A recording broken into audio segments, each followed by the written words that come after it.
All right. So last time we played, so let me just give you, and I don't want to waste too much time with this, but the last time we played, you guys basically managed to escape from Bresk underneath the King's deadline and managed to get out without attracting either the attention of the Talons or getting caught by the prison guards. In fact, you managed to So extricate. we tried really hard to get caught, though. Yeah, you did. So, no, you actually did quite a good job. So you didn't. You were quiet. You were stealthy. You managed to extricate Ambassador Jinnis from the from the prison that he had been entrenched in. You declined to take Brand with you for reasons that are known only to yourselves. And you managed to go out through the caves, escape into the city near one of the main gates, and slip past those gates with Jinnis, and avoid the Talons. And basically, there was a lot of avoiding going on at the end of last time, where you avoided the Talons to get out of Bresk. You avoided the Outriders that were going back and forth and trying kept your head down as you moved out. You avoided the town of Maxon, where the note, ostensibly from Rita Glibglammer, said that you would have safety and support, but you guys decided you weren't going to follow any instructions from that Oh lady. my gosh. Yeah, we left the also the gift pack or the whatever pack left us in town. Here, use this to get out of town. We didn't touch that either. Yeah, I mean, basically, she said, I will leave you." And here, let me just show this again. I will This is leave you. nothing like 18. 18 would have engaged with all that shit. Yeah. Right. So she said basically the black obelisk at this cemetery that is nearby to the prison is hollow and filled with clothes and supplies. So this is something that you might need if you were escaping. Things you might need if you were escaping from Bresk. And she said like 2 miles southwest is the town of Maxon. The Shorn Coin is the inn there. And she says, look, if you give them this cold cold. One moment, Code please. word. Use your words less. Code word. If you give them the code word, they'll know that you are there with my blessing. They will give you what you need, and then you can go and stay there. You could stay there and then move on towards Gallofend the next day. And she's basically saying, look, that the Talon is going to be on your trail. There's nothing I can do about that. But once you get to Gallofend, you'll be safe there. Don't come back to Bresk. And so you guys said, you know what? We don't trust her. Actually, Uh, on the way out of town, one of the mobsters that we killed, we cut his hand off, tied it in the shape of flipping someone off, and put that in the supplies. okay. So, do you guys go to the cemetery or No, No. no? Okay, so there won't be any mutilation or anything like that of no, mobsters. Okay, not all right. tonight.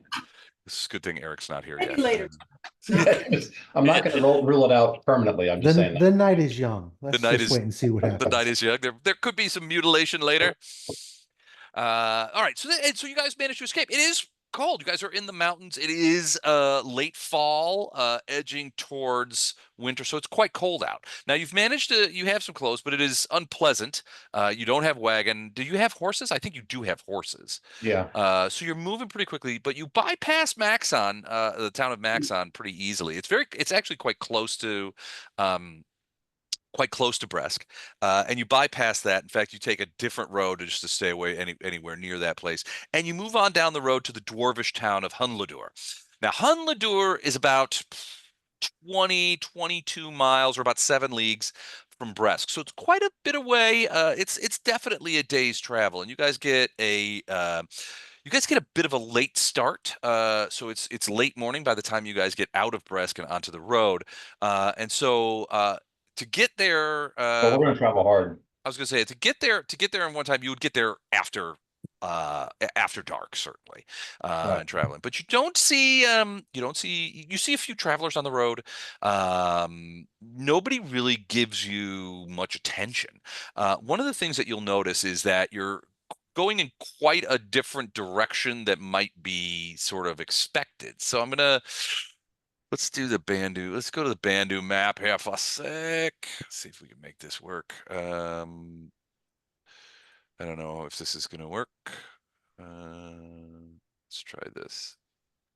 Does that work? Yeah, that worked. Okay. So, as you look at this area, let me just sort of ratchet this down a bit. So you guys are in Bresk. So the town of Maxon is about here. It's not very far out of Bresk, and on the main lines that go out into the northern plains, which is ostensibly where you guys are heading. Instead, you guys have actually this path is going south, in a more southerly and southwesterly direction. So you're going deeper into the mountains as you make your way towards Gallofend. The town of Hunloduhr is in the mountains, and it's about like I said, it's about 7 leagues travel, so it's about here or so in the mountains. But you're definitely going south as opposed to towards Maxon, which frankly might be actually an excellent choice in the idea of that you guys are heading away from those areas in which you might be expected to go. Right. So as you guys traverse that, you do see a few people, mostly dwarves, coming up through the mountain, either headed towards Bresk or headed away. They don't pay you much attention other than the fact that you're not dwarves, although you do see other humans traveling as well. And you do, We've got dwarves in our party. yeah, I know. Well, partial dwarves. That's good enough. Um, it's mostly dwarves that live in these mountains. So remember, you're in the Bandu Hills, which is the dwarven kingdom. So but nobody gives you any never mind other than the occasional odd look. The one thing that you do not see is any groups of Talons, or frankly, any groups of what are obviously Bresk constables or military. So, which is a refreshing change. That traffic dies out about sundown, and it becomes bitterly cold as you guys are continuing to travel. Your estimate is that you probably have about 3 hours more travel after nightfall to get to the city of Hunloduhr. So I want as you guys continue down that road towards Hunloduhr, I want you to give me a quick perception check. Everybody, give me a quick perception check. All right, Wraith leading off with a natural 1. Very nice. Perception. Yes.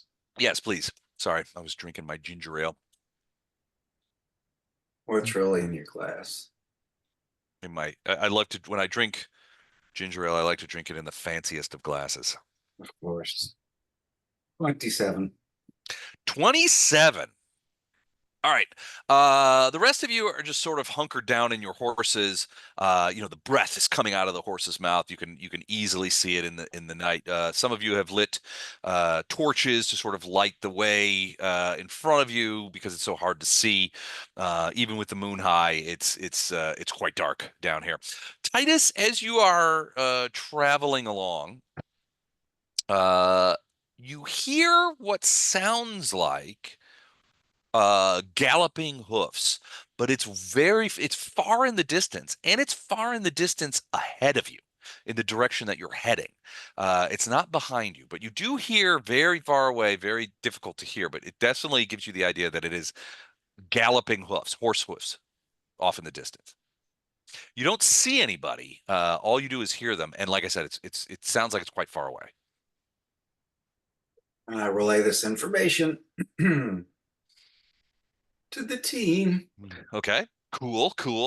All right. You guys continue to. Is there a Sorry, place to sort of like lots of trees or stuff that we could hide behind? It's not really very treed. I mean, there's the occasional sort of scrubby pine. At this elevation, trees are generally not as particular. There are some, but as far as it's using for like cover to hide a group of 6 people on horses, not really. I mean, there's not really Okay. much cover. That said, there are boulders and rocks and little areas that might serve as cover. But right now you don't see anything, and only Titus is able to even hear these hoof prints, these hoof beats. And Titus, as you continue to listen, it sounds like, I mean, the sounds are growing fainter as opposed to closer. It doesn't sound like, at least to your ears, that they're approaching. It sounds like they might be moving farther away. I need to take a Doppler skills effect. So they were waiting for us and then stopped and took off. You don't know. Well, It's they didn't come past us, right? they did. Yeah, no. I mean, you've had several groups of people pass you both going forward and going backwards towards Bresk. None of them gave you any indication that they were at all interested in you guys, other than from a cursory standpoint. But most of them were either using carts or mules, or I mean, there was occasional horse right here. Titus, this sounded like to you like several horsemen, potentially as many as 3 or 4. It's hard to tell. I mean, it's hard to identify individual hoofs at this distance, but we haven't seen. So there's you been haven't seen come anything past that us. would obviously lend itself to the sounds that you're hearing. And has there been any roads that have? There have been roads that have Like, connected with this road, smaller. someone could have come from tracks. a different road, just right in front of us, and then turned and. It's possible, yeah. I mean, it's hard to see because it's so dark up here right now. Like I said, you've actually got torches so that your front riders, whoever's in the front, I was gonna say most sort of of is it. lighting the way, so that you guys can stay on the road and not accidentally. There's no danger of you like pitching off a cliff, but if you were to get off the road, that you might get lost.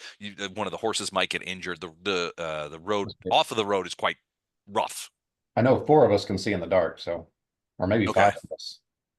I don't know. Can anybody not see does not have dark vision? Or even low light? I Oh, think so we got- all of you I do. think All we right, got so then 2 you would dwarves not that- you wouldn't use torches then. Yeah. I think Ono's the only one that can't see in the dark. And you guys have what, a canvas bag over his head anyway Pretty much, to yeah. We'll just tie him to his horse, truss him up like a pig, and to keep him from, and you blindfold him so he doesn't witness any of your atrocities.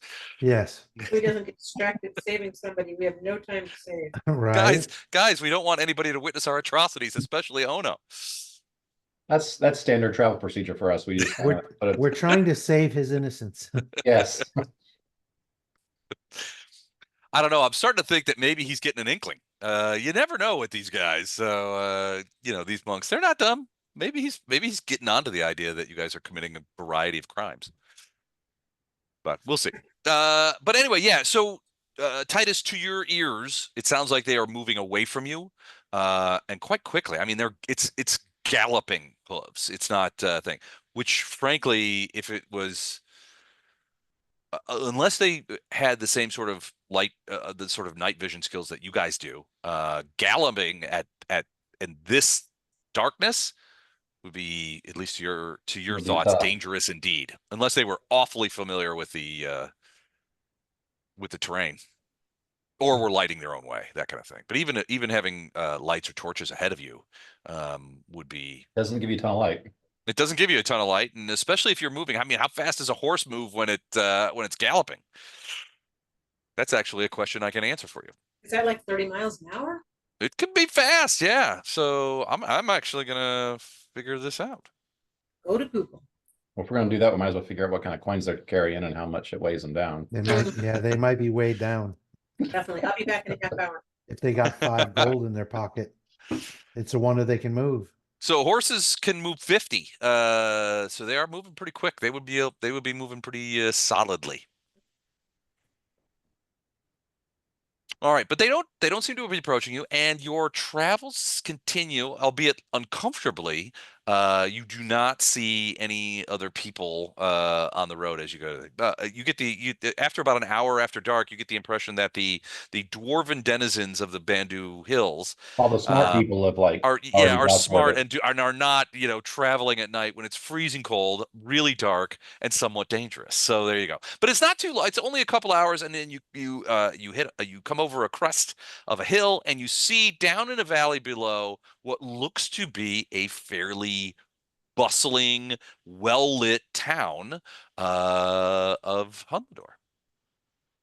And so this is in the daytime, but it's about that size. You see a huge temple in this area, sort of in there, and while it's got a cross on it, you suspect that is the cross of Torag. We're gonna go with because you could identify the holy symbol of Torag, which is well lit from here. Also nearby, you can see a large building, almost as large as the temple, well lit, multiple levels, and even from here, you can hear the sounds of music. I think this building's on fire. Which one? I think this one's on fire.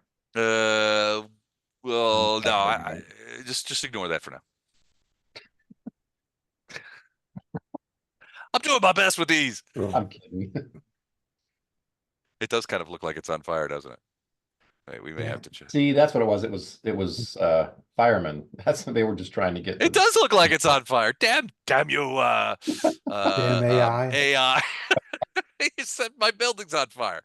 But it is a largish. Your guess the population is probably between 800 and 1200 souls. It looks well maintained. There's a fair amount of activity for this late at night, as you can see people with torches on the streets. In fact, many of the streets are illuminated with large torches. And like I said, you can hear what sounds like music of some sort, and maybe even laughter coming out of that particular building. What you also see is back beyond the buildings and away from the village itself, you can see what looks to be a pretty significant track that goes to the side of a mountain where there are other buildings and things like that. You're guessing that Hunloduhr may be a mining town. Did Maybe whenever Gandhi would recognize that, maybe. whenever Balan or whatever his name left, did he tell us what inn he was going to, or did he just say get into town and find me? What he said when he told you he was going to Hunloduhr? Yeah. Yeah, he Well, just said find me. He Okay. didn't know any real details about that town. He hadn't been there before. Okay.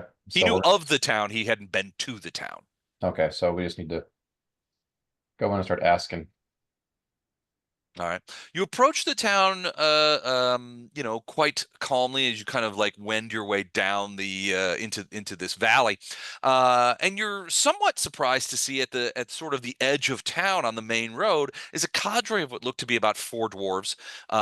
They're standing there. Several of you see them. You see them quite at the distance because they are holding immense torches. Now, these wouldn't be handheld torches. These are actually braced into the ground and are about the size of a fair to midland tree. So probably these torches are about this big around. They also have big wads of what look to be maybe tar-covered cloth or something that are on the edges, but they put out an enormous amount of light, much bigger than a normal torch.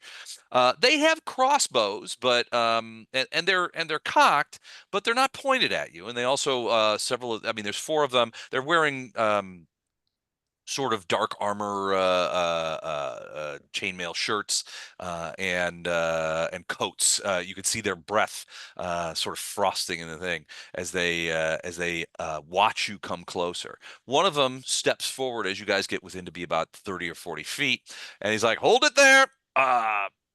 Welcome, strangers. Welcome to Hunloduhr. May we ask your names and your business here?"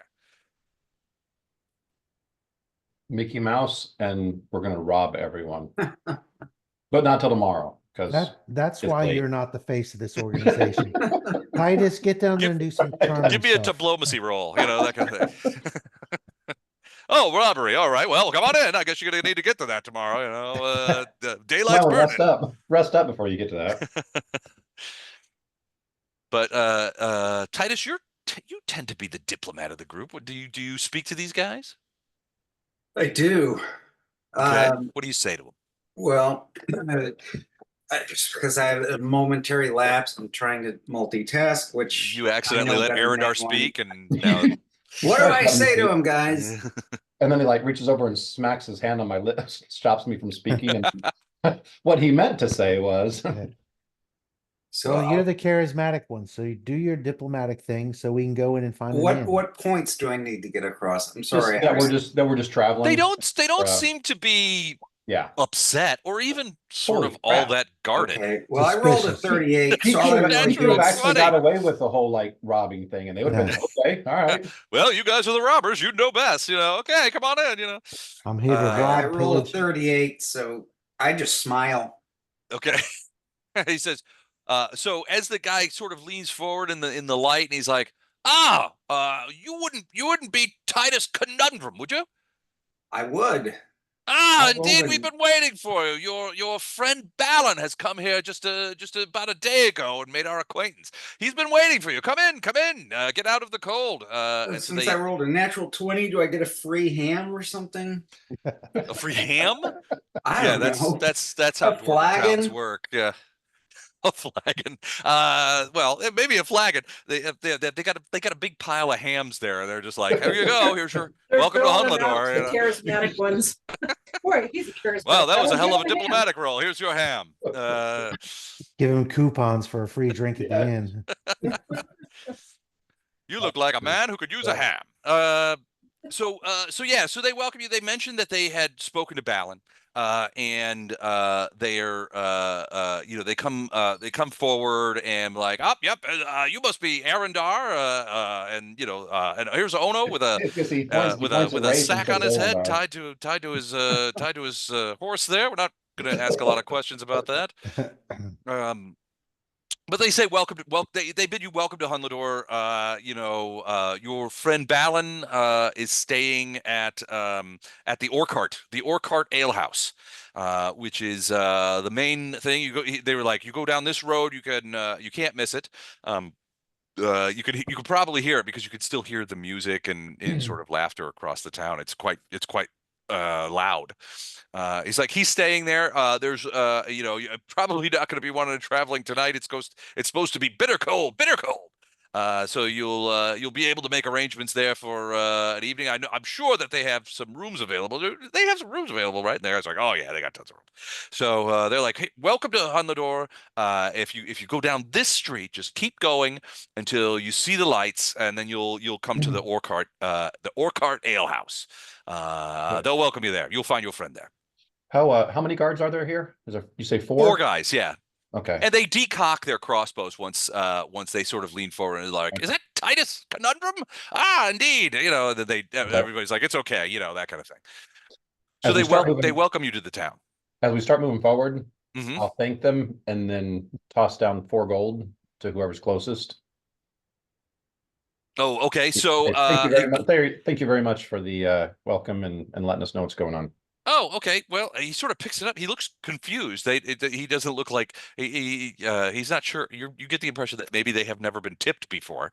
They're like, okay, and he kind of looks at you, and he sort of voce says, "Did you drop this, sir?" Yeah, into your hand. Here, he's sort of like he's not sure whether to sort of hand it back to you. He's like, well, here, So you guys aren't used to like providing good service for someone and getting recognized for that, are you? Well, certainly when we welcome people to Hunloduhr, we don't. And he's sort of trying to he's like, welcome. We're here to sort of watch the road. Nobody ever pays us money for that. I mean, tell you. So he kind of looks at you and he's like, I'll tell you what. I'll take this money and I'll buy the guys around back at the ale house. Yeah, that's a couple rounds for you guys. Oh, easily. Yeah. Oh, so he's like, thank you very much. Appreciate it. And he pockets the gold. Now we've seen what happens when an American tips in France. So I have a reputation. So I didn't know that. You say that. We had people on my team. So my work week was crazy because we have a workshop going on. We're doing a new acquisition. The 2 people from London who are on our team that are going to be doing this came over here and we went out to eat with them. And then for lunch, a meeting like popped up and they're like, oh, we got to get going back. And so those 2 and one other guy just paid their bill and took off real quick. And this is a place we go a lot, so we know the waiter and all that. And we just kind of call it. They didn't tip at all, did they? So he comes back, he's like, oh yeah, they paid. Because we're like, okay, did these people pay? Did those people pay? And he's like, oh, they paid. They didn't give much of a tip. I was like, oh wait, they're from London. So I was like, yeah. They're not. Oh, They're I not. got laughed at because when I went to London, I tipped like a regular American, and they're like, so I was talking with somebody not too long ago, and they're like, when are you coming back? And I'm like, I don't know, probably in spring. And they're like, oh well, bring your wallet. Everybody remembers you, that kind of thing. Everybody loves you here. And I'm like, what are you talking about? They're like, oh, you've got, and this is like everybody knows that you overtip the shit out of everybody. And I'm like, really? They're like, oh yeah, everybody knows, and I'm like, what? So apparently they've been talking about it. Yeah. I'd Okay. heard that before, but didn't remember it until this. And I was like, oh yeah. It's like, yeah, they don't tip like we do. No, they don't. So what I was told was like maximum 10%, and usually not that. Usually nothing, Yeah. from what I've heard, but sometimes they'll give like 10 up to A few 10%. percent. Yeah, a Yeah. few percent. But 5%. Yeah. I yeah, it's think more some of like the a ones that cater to tourists will be expecting it more. I remember one restaurant I went to in London, they always had trying to remember what did they never mind. Something told me they were expecting tips. I can't remember what it was. I bet you if they get tourists all the time, they do kind of. might be, yeah. If you're around stupid people long enough, you become stupid. That explains a That's lot. what happened to me. All right. So yeah, you guys get into the town, and it's so a couple of the things that you see. One, it's in a mountain valley, obviously. The buildings Oh, are stout and made of stone, and in large part are very well constructed. hey, Eric. Hey, Welcome, Eric. Okay, good to see you. we take the bag off of his head and untie him. Okay, perfect. Why would we do that? Atrocities are done. I would do that. There may be more atrocities we don't want him to see. We should have waited to see how long it took Derek to say, hey, I can't see the map or anything. It's like, oh yeah, that's right. Sorry, my bad. It is good to see you. How's so there was a question we wanted to ask you. How old's Timir now? Tamar is Tamar. 2.5. She turns 3 January 14. Okay, so 2.5. All right. All right, cool. Is she going to bed any earlier than she was before? No. Well, she's supposedly going to bed now. I'm kind of keeping an ear open to go help if they need me. If there's an issue, if the alarm goes off. Exactly. If we but, if we see the red light behind him start swiveling and all that, then we know he's being called. Whoop, whoop. we're all good. Thank you. I hope all of you and your families are doing great. Yep. Thanks. Good to see you. Good to see you, bud. All right, so you guys meander through the streets, and the streets are cobbled. They're made of stone. In fact, much of everything that you see is made of stone, and you're guessing, considering the uniformity of the both the design and the type of stone used, you're guessing that this is probably locally quarried stone. This isn't from somewhere else. It makes sense. Yep, sure does. So one of the things that you will see is even outside of some of the homes have lights on, and you can tell that there are lights or fires going inside of like homes of people. And outside you'll see like pickaxes and shovels sort of leaning up against the wall.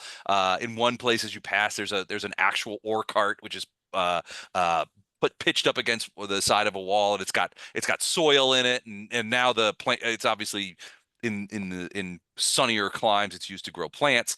In this case the plants are dead, but it has all been all the detritus has been cleared out. As you approach, you can definitely see the Temple of Torag. A big stone edifice with several sort of related outbuildings that are not quite obvious on this AI generated image. But you could It's tell that beautiful. there's a big lantern outside it, lit up, and you guess that this place is probably open all the time, day and night, either for worshipers or people seeking sanctuary or succor, that kind of thing. But near to where the temple is, as you grow closer, the noise only grows louder, and you can hear music and laughter. And at least in one case, Titus, with your elvish hearing or your ASMR hearing, you can hear the sound of what could easily be vomiting.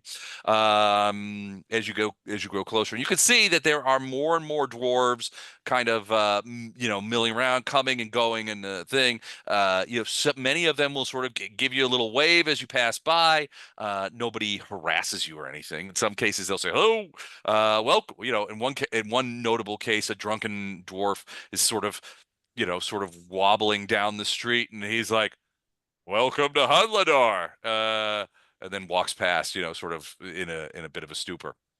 But pretty soon you come around the corner, and you see this tavern. It's multiple levels, at least two levels of windows, and then another level above that. So 3 stories at least. You don't know, you can't see it underground, but there's probably a cellar or multiple cellars underground. And from every window, bright light is coming out. You can see 3 chimneys on the top that smoke is just billowing out of, and the sound of music and of laughter is quite prominent here. The 2 double doors are standing open. There's a cadre of dwarfs sort of standing around outside. A couple of them have pipes, and they're puffing away and laughing and that kind of stuff as you approach. That's lovely.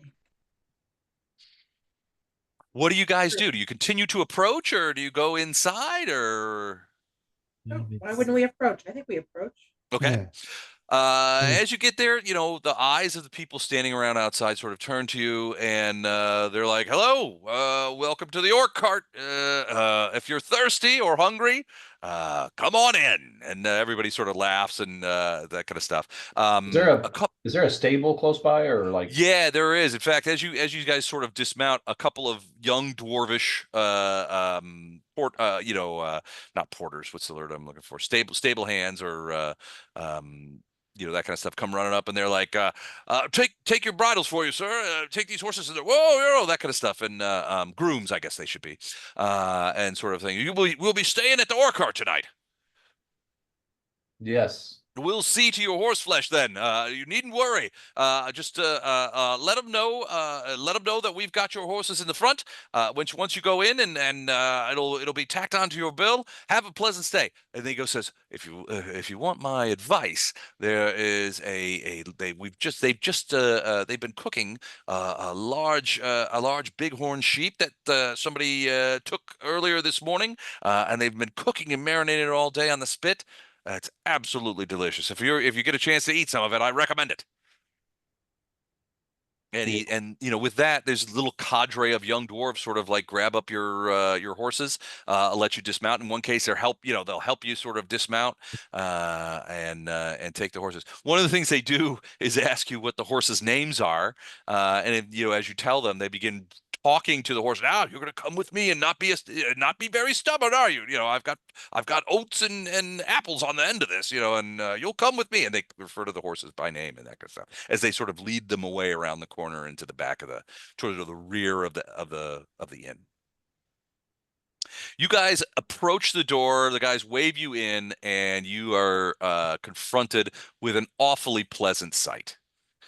A huge dwarvish, obviously dwarvish alehouse of significant warmth and laughter. You can see there's a lot of different dwarves sort of sitting around. The chairs are barrels. There's a second deck where you can see people. That's where the musicians are up here playing away. You see just a couple of fireplaces just burning merrily, and everybody seems to have a great time. There's a brief moment when you guys walk in, you guys sort of like tromp in, where everybody sort of covers a look to you, and and then everybody sort of like, oh, okay, travelers, and then they go back to their airs and their spits Do a you help button up there? and that kind of stuff. I'm sorry.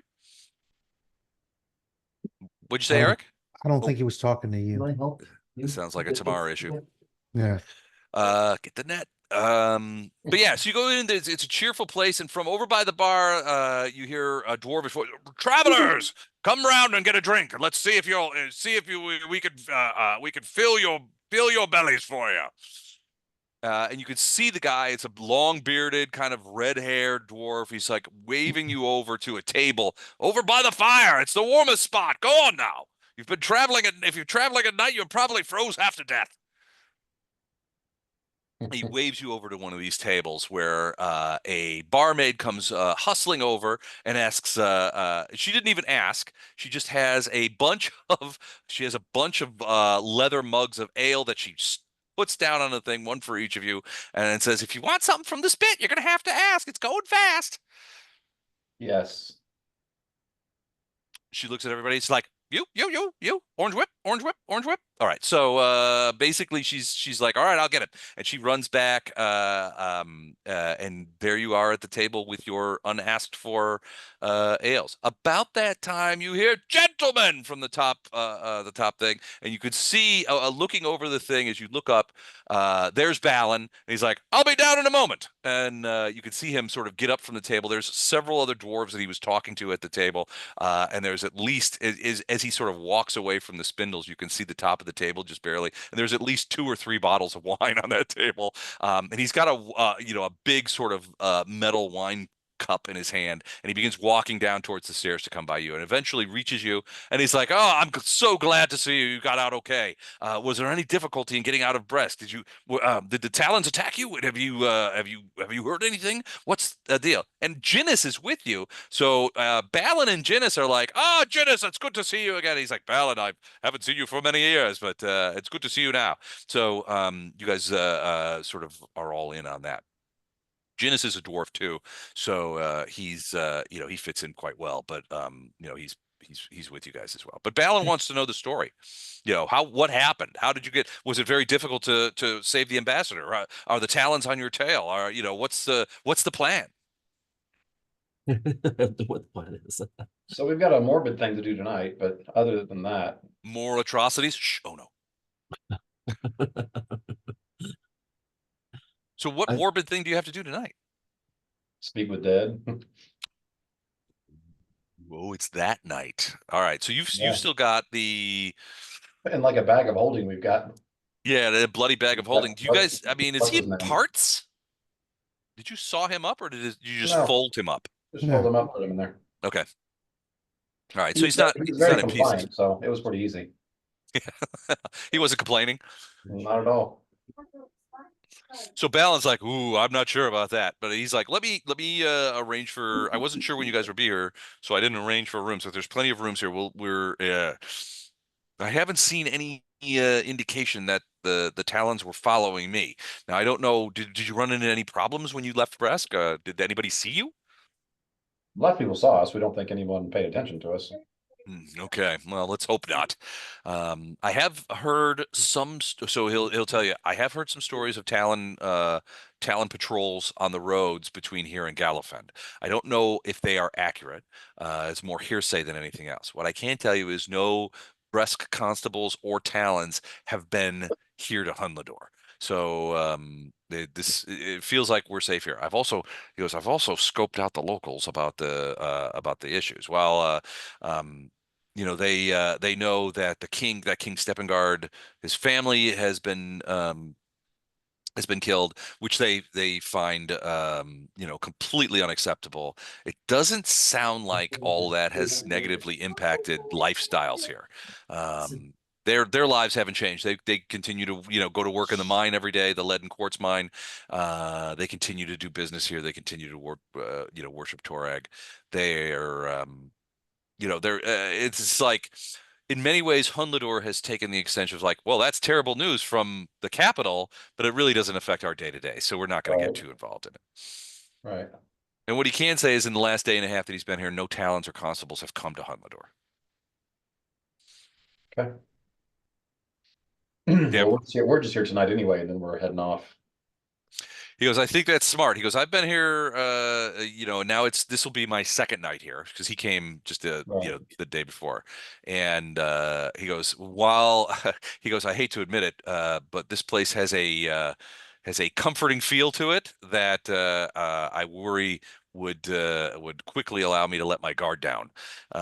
So we should probably carry on to Gallofend. Plus, he looks at Jinnis. He says we need to get Jinnis there as quickly as possible. Otherwise, his presence with us, were we to come across a picket or a patrol, would immediately sort of put us in a bad light.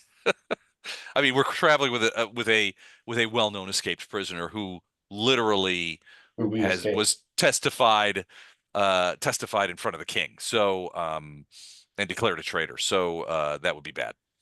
But these guys, your guess is that these guys do not recognize. They certainly don't recognize Jinnis.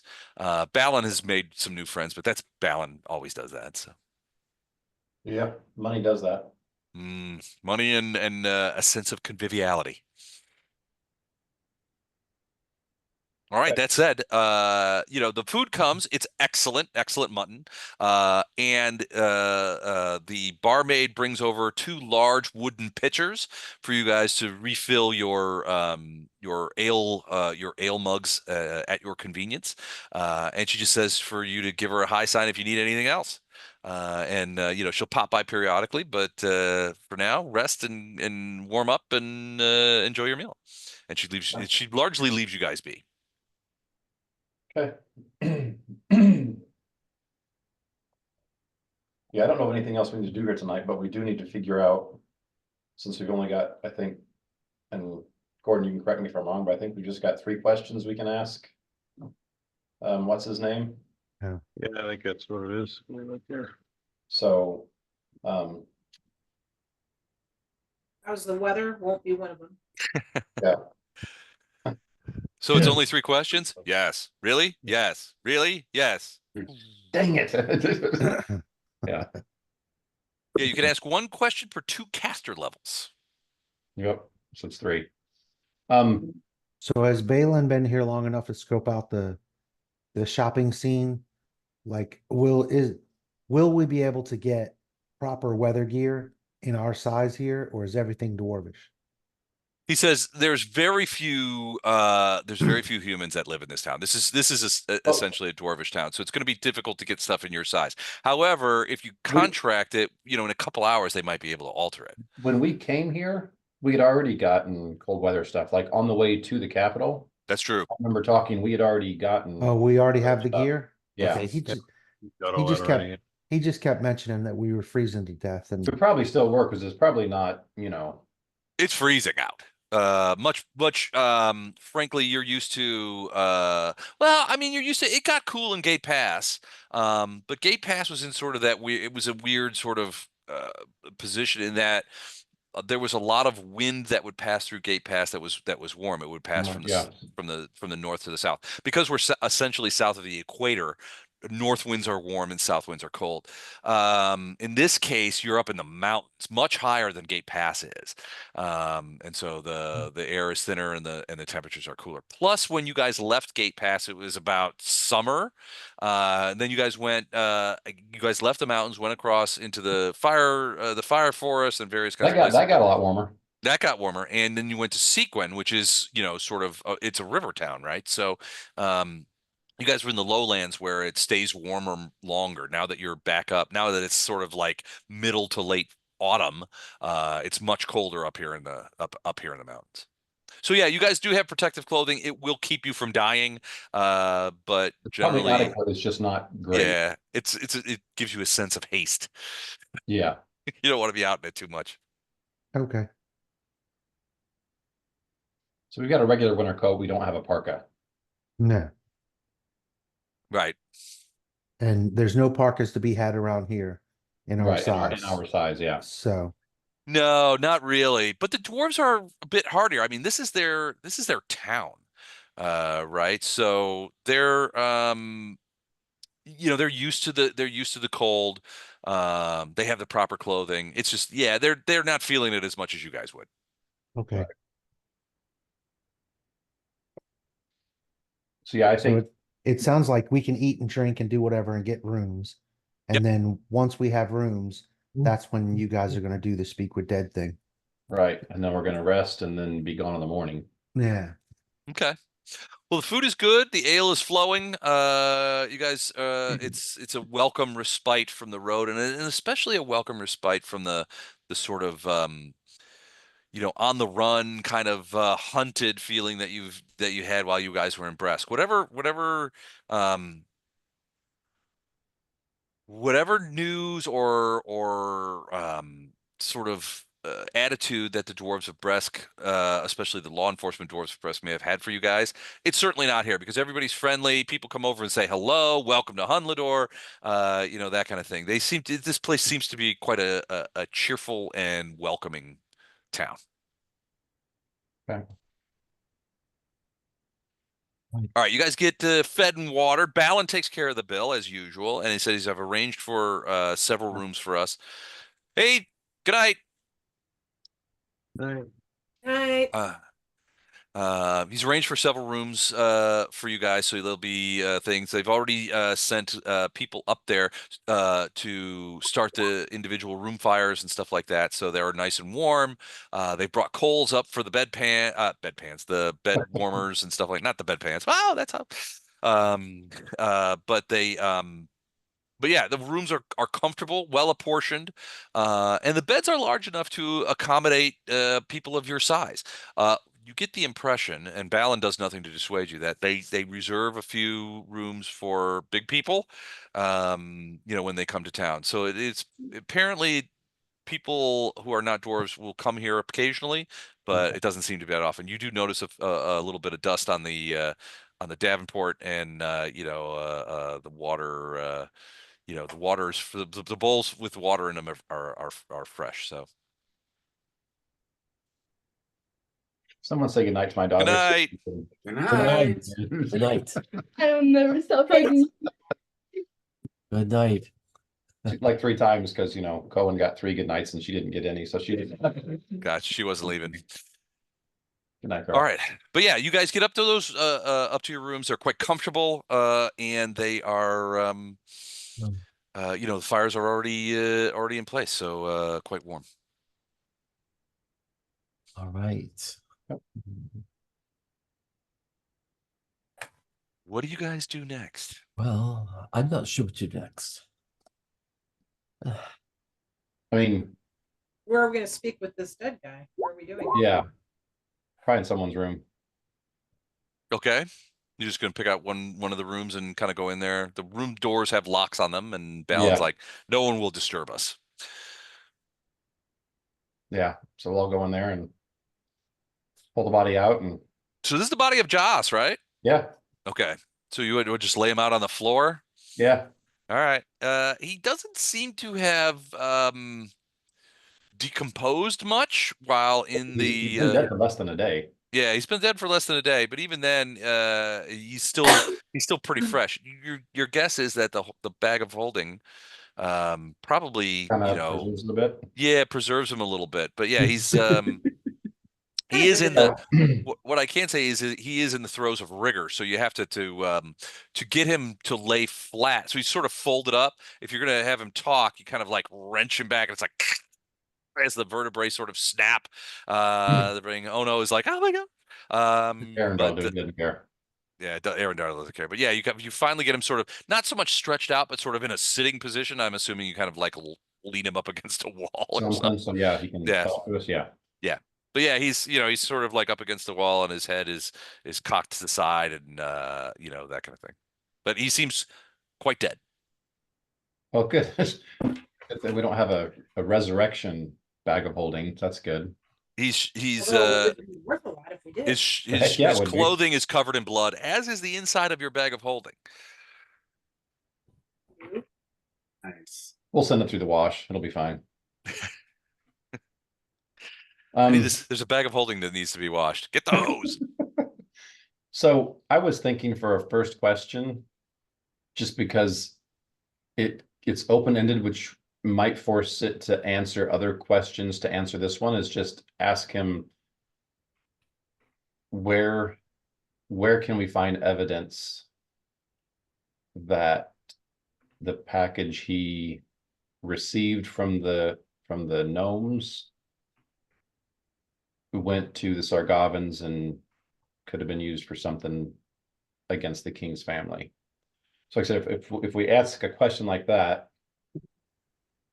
it one answers the question if he was involved, because if he wasn't involved, it's going to be something like, there is no evidence, or something like that. If he was, it skips past that, but then will tell us where we could have gone to grab whatever we need to prove that Sargovans were involved in this. The only problem with that, Mike, I can see is there might not be any evidence, in which case it'd be a wasted question because he can just Right. basically say, He There could have isn't had something to do with it, but if there's no evidence, or if he's confident there's no evidence, he could answer that truthfully and say there is none. Right. Well, see, still, if he says there's no evidence that we did this, that still validates he did it. So it does kind of answer the question on. I just don't want to. Gonna try and trap him with a still beating your wife question? Is that what you're trying to do here? Yes. That's what it sounds like. Like I said, I'm just trying to word this in such a way that with one question, he technically his answer will answer multiple questions for us. I don't want to say, did you do it? And then No, yes. really? No. Yeah. I mean, if he says yes, that didn't really do anything because we suspected it already. So that would be a wasted question if that was the case. So even though this potentially could be a wasted question, I think it's got much more potential to actually not be. And if it is, our first question would have been a waste anyway, because we probably would have asked something along the lines of, did you do this or whatever? And just a blanket no doesn't really get us much, or yes, either one. So that was my thought on asking the question that way, because it could answer a couple questions for us the way he answers. Be nice Do to that get a lead out of him about a who that might be able to help us, like. Well, we've got two Who questions is- after this, so based on how he answers this one, we could, fashion questions to, go down that route. Give me the wording on that again, Mike. I didn't catch all of it. Something along the lines of, where is there evidence that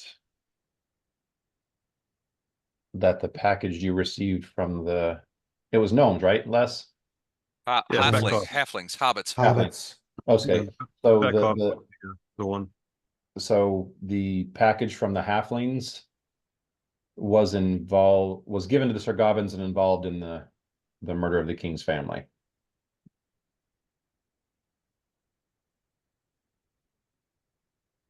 Was given, say that again. Sorry, I've got too many things on my mind here.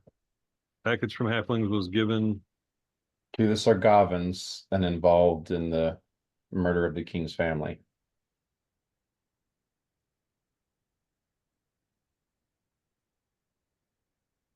I mean, and then after this, we could do with the, who in the Sargovans did you talk to? Depending on how he answers this, that could be an avenue we could go down. Who did you work with to? Right, that would be, and like I said, we don't have to come up with a second or third question yet, because that might change depending on how he answers this first question. He was complacent in the crime, to our knowledge, right? He intended, he was glad to help. Right? What was that? He was complacent in the crime. He was glad to help, right? He was not an unwilling participant. Well, he got the was package from hired the. to do it. Yeah. That's what I thought. I was just making sure in my memory. So he might not, so it's possible he might not have known or just not accepted the fact that what it was going to be used for. But he was involved in, he took possession of the package that they didn't want anyone to know had gotten into the town. But he was just a hired thug, kind of, wasn't he? Right. Wasn't part of any organization or anything.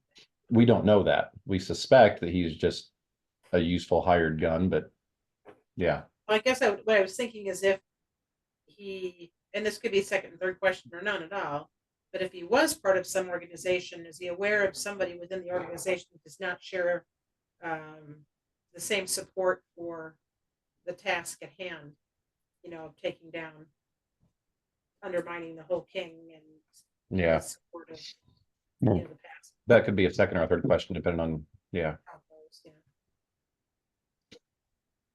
But I said we get this first question done and then base our next question off of the first answer.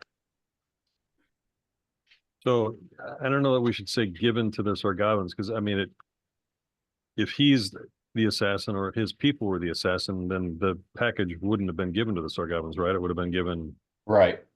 him. So So to right leave now I that have, part out. where is there evidence that the package from the halflings was given to the Sargavans and involved in the murder of the king's family? So yeah, I think we should leave that given to Sargavans out because we don't necessarily know that, and it probably didn't happen that way. I Okay. suspected it was a contract kill, not a. Right. They probably would have, yeah, wanted to keep their hands clean, so. Where is there evidence that the package from the halflings was involved in the murder? Right. Package you received from the halflings?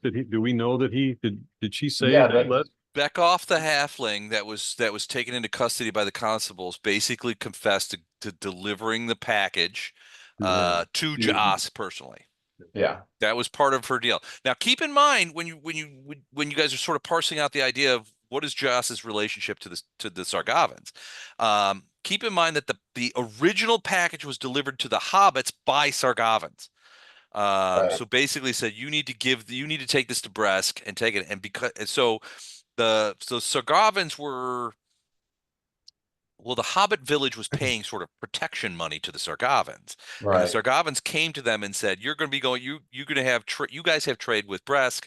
Here's a package we'd like taken to Bresk and delivered to a certain person, in this case, Joss, and we will waive your monthly protection fee for the next couple of months If you as do by this. way of payment if you do this thing for us." That's So- what Bekoff said. So we already know that, and there's a good chance the Talons already know that side because they would have questioned them and got that answer. Far as you know, Bekoff and those hobbits are still in Bresk in custody. Right. So like I said, the Talons will have access to that information. So that we can assume is a given. We just need to tie that package we need to tie that package to the murder of the king, because if we can do that, then based on the stuff the Talons already know, then we know Sargavan was involved in the murder of the king's family. Even if they didn't deliver it, if maybe one of Joss's men delivered it, they already know the package started from Sargavan, and then if that ended up being used by Joss to kill the king, that can still work for us to be so we can tie that back and say, look, the Sargavans delivered the package that was used to kill the king. So they're involved in this somehow. So like I said, They'd say though that the Sargavans unwittingly delivered the package. I mean, could that be? I'm not even going to go. We could use that devil's advocate that, oh, they didn't know what they were doing, but no, the Sargavans said we want to secretly get this into this place, and we don't want to be doing it because we don't want to get caught. So they knew already that they didn't want to be associated with this package getting in there. They had to keep, yeah. I mean, if you're talking about the Sargavans that currently exist in Bresk, which would have been the Ambassador Ceramus and Torax, his half orc bodyguard. I mean, realistically, they're never going to get anywhere near that package. No, they don't want that. They're never going to have that in their custody. No. But like I said, the towns will have already established the package came from Sargavan because that's what the halflings told them. It was certainly Sargavans that gave them the package. Right. So if we can say that package was eventually used to kill the king, then while they didn't do it, they provided the way for this to happen. So that makes them involved. It was the source that, basically what you're saying is the original source of the package, which we now believe to have contained the poisons, which was used to kill the king's family, originally came into existence. The prime source, the prime originator, was a Sargavan in the northern plains near the that was interacting with the hobbits at the village. Right. So like I said, our task here is to now get proof or somehow associate that package with the murder of the king's family, because that way we can tie in the Sargavans and say, look, They might not have pulled the trigger, but they've supplied the gun. Okay, so Possible. what I got right now is where is there evidence that the Sargavan package of poison you received from Beckhoff the Halfling was involved in the murder of the king's family? Yes. Because like I said, if that wasn't the case, then the answer should dispute that some way to say, that's not, that didn't happen or that wasn't what happened, whatever. So the question is, where is the evidence? Yeah. Okay. Where is there evidence? Because we want to be able to, if it's somewhere that we think we can go get, then I'm all for a little, infiltration into town and going to grab it. Or just getting word back to our Talon friend that's still in town to say, hey, this is where you're going to find evidence. Hrelk, you mean? Hrelk, yeah. Sergeant And basically Hrelk? get word to him to say, this is where you're going to find evidence that this happened. And that way, we're already seen as traitors. So, I mean, if we found it, they'll be like, okay, you guys just made that up because you guys hate the Sargavans. But if one of their own finds it, It's a different story. yeah, completely different story. So I want to just parse one piece that you guys are seen as traitors.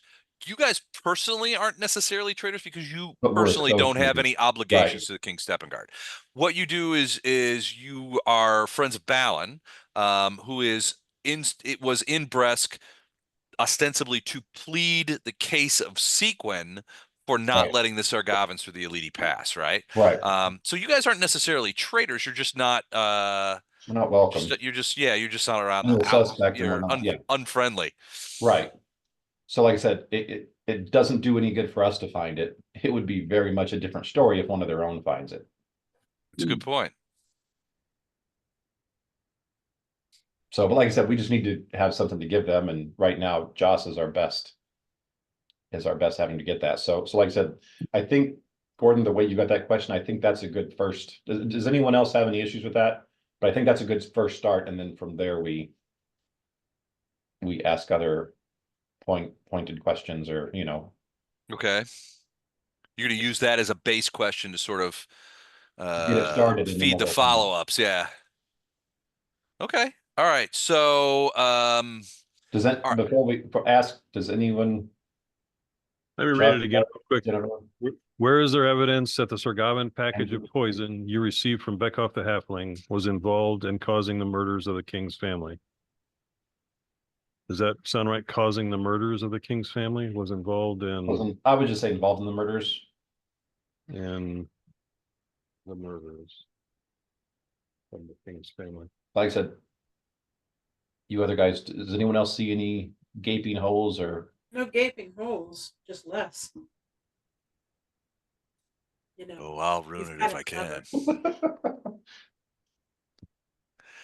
covered. Okay. You've got the corpse. You've got the spell. You cast the spell, Speak with Dead, which takes one so 10 one dead minutes. creature. 10 minutes as you bring back the thing, and the rest of you a lot of you have seen this because you guys have cast this spell before, haven't you? Yeah, we used it on the Sargavan that we ended up killing, I think. Ah, that's right. Oh no, the dead person that the Talons killed, that the Talons Oh, yeah, lynched. we You used used it that, on yeah. him too. Yeah. So okay, So you yeah, we've used seen this before. Okay, gotcha. So yeah, it never gets any less creepy. But at the end of it, the Joss is sitting there and you see his eyes sort of flicker and then open up. They're roomy and there's a whitish cast to them. I'm gonna reach over and cover Ona's eyes with my hand. Get the sack. Get the sack. You Oh don't. no, You don't. sack. You don't need to see this, little cousin. All right, I'm going back to this. This is what this is Joss. This is what Joss looked like in life. He looks similar in death in that he's wearing similar clothes, but it's like even as you drag him back, it's like he's been deflated. As much vigor and life as he brought, that he exhibited in life, all of that is sort of taken away, and he's like a deflated balloon just sitting there. His eyes sort of linger up and open, and they're yellow and covered with rheum, and you can actually see a little bit of like a yellowish fluid kind of like fills the sunken pits of his eyes as his head leans up against the back of the wall, and you could see the eyes sort of flicker over towards Ono, and his dark brown eyes are covered with a whitish cast, almost like a cataracts of sort. It's that kind of stuff, and from what sounds like the bottom of a well, his jaw drops open, and you can see his swollen tongue moving inside his mouth. What have you dragged my spirit back from the hills? For what purpose have you dragged me back? And I have to make a will save, right? And Ono doesn't see any of this. He just sees my hand. Ono's like, I want to see, cut it out. No, you'll have nightmares. Stop it, Rave, come on. And he's like, you see him kind of like bobbing around. I want to see, cut it out. I've seen dead bodies before. Not talking. All right, so at this point, if you guys are going to start asking questions, I need to make a will save, correct? What is the DC here? 18. 18? Damn, that's going to be hard. Because as you might expect from half-orc organized crime leaders, his will save is not huge. So let's see what happens. 12, he does not. So he is now must answer your questions. Ask your questions. Oh no, of the Phalanx. It's actually Poe, not Ono. Poe of the Phalanx. You're freaking Ono out. You are giving him nightmares now. I want to see. How hot is it in hell? Is it really hot? I was going to say, yeah, Ono blurts out 3 questions real quick before we could ask ours. I was like, dang it. The hills are cold, young. Hand goes from his eyes to his mouth. Now it's 2 hands. Get the sack. I'm just going to hug his head. Be still and be quiet. Ask me your questions, polearm of the Fey realm, and I will answer questions 3. You want me to read it again, Les, or you got it? Yeah, read it to me again, would you? Yep. Where is there evidence that the Sorgavan package of poison you received from Beckhoff the Halfling was involved in the murders of the king's family? Thank you. So at this point, as you finish the question, you see you see Joss's eyes sort of rolling around his head, and his tongue, that swollen black tongue in his mouth, begins to sort of move around, and you hear what sounds suspiciously like some sort of horrid rendition of a laugh of laughter. That kind of thing. If the piece of crap Sargovan in the kitchens of the palace did his job, there is no location where the evidence might be found. His orders were clear. Deliver the poison and destroy everything related to it. The bottles, the remainder, even the leather keys. Everything was to be burned in the hottest fires that could be arranged. And as you can imagine, the fire bits of a dwarven palace kitchen are quite hot indeed. But he said the cook. Yeah. A cook, yeah. A cook.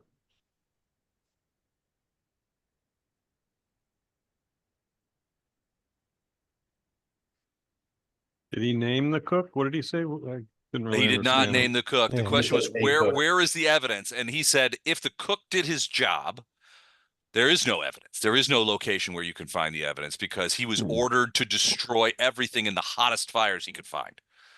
Every bit of it. The bottles, the liquid, any remaining liquid, even the leather case that the bottles came in. Everything was to be destroyed. Mhm.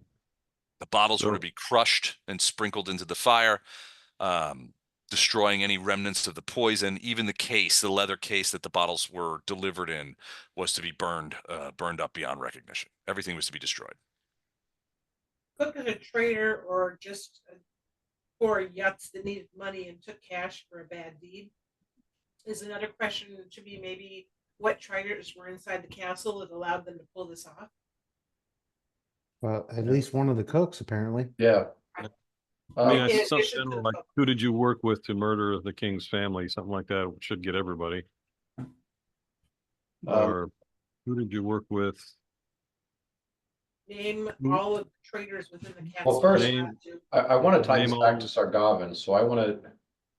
It wouldn't be bad to ask him who his employer was.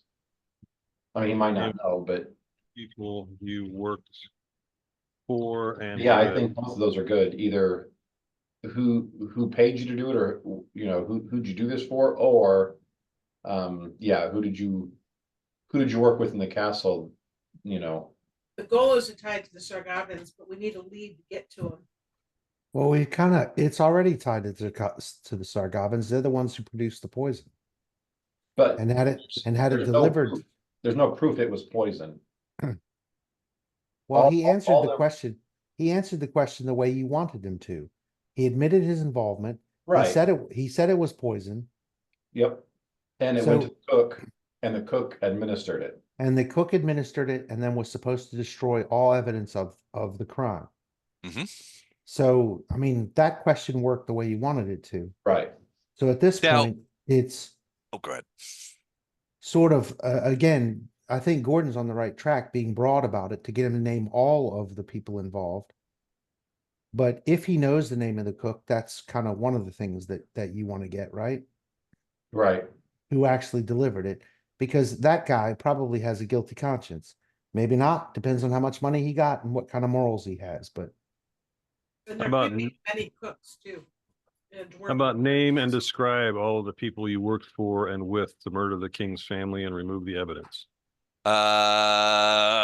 Okay. Is that the question you're going to ask? Name and describe all the people you worked with. Worked for and with to murder the king's family and remove the evidence. Oh, What I have right now. yeah. All right. So that's a tall order. So the first thing he would say is my orders and pay came from the Sargavin government. Or at least he'll let me say, he's like, at least I think it came from the Sargavin government. It was Sargavin mint. The bag was dated from Eladar, and it was the right price. I've always, he'll say for the last 10 years, I have been a Sargavin agent and have infiltrated many places and done many things on their behalf of the government. They have paid me well every time. This particular task was no exception. I don't know the names of my employers in Eladar. The name of the dwarf cook that I delivered the poison to was Norgeni Leadmaker. She was a cook. She's been a cook in the king's palace for over 10 years. wow. If you're asking me why she did this, I don't know. I had no hand in corrupting her or bending her to the will of my employers. I simply delivered the package as a middleman.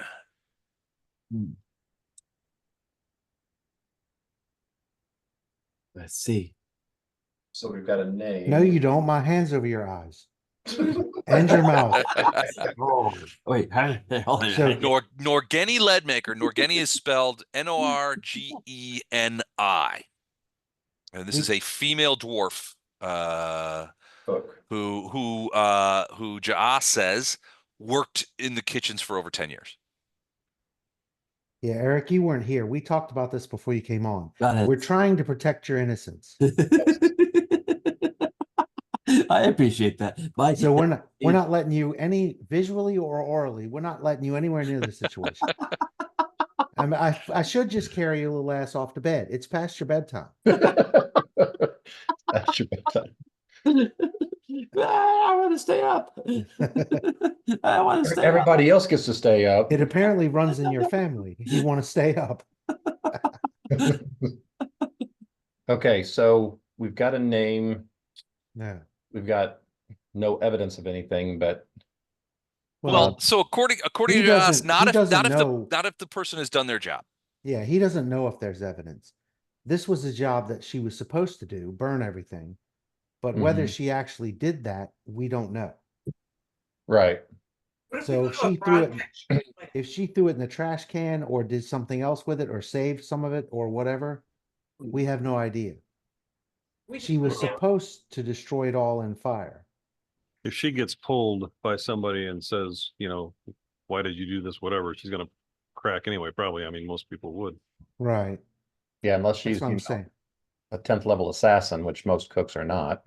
Right. Yeah. She's a 10th level cook. She's been a cook for 10 years. That I guess she could have been something else all those years, but If she was a Sargavan agent in place in King Steppengard's kitchen for 10 years, that's some sleeper ass shit right there. Yeah. The other thing is, at least as it stands, we can't really go back to Bresk, try to snatch a royal cook from the kitchens. No, I think at this stage, since we're not really allowed back there, Yeah, I think this is gather information and give it to our Talon that we trust. yeah, hope- and And For hope all- that he can get something. Yeah.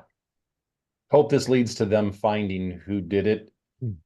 and letting them know that Sargavans are involved in this. right.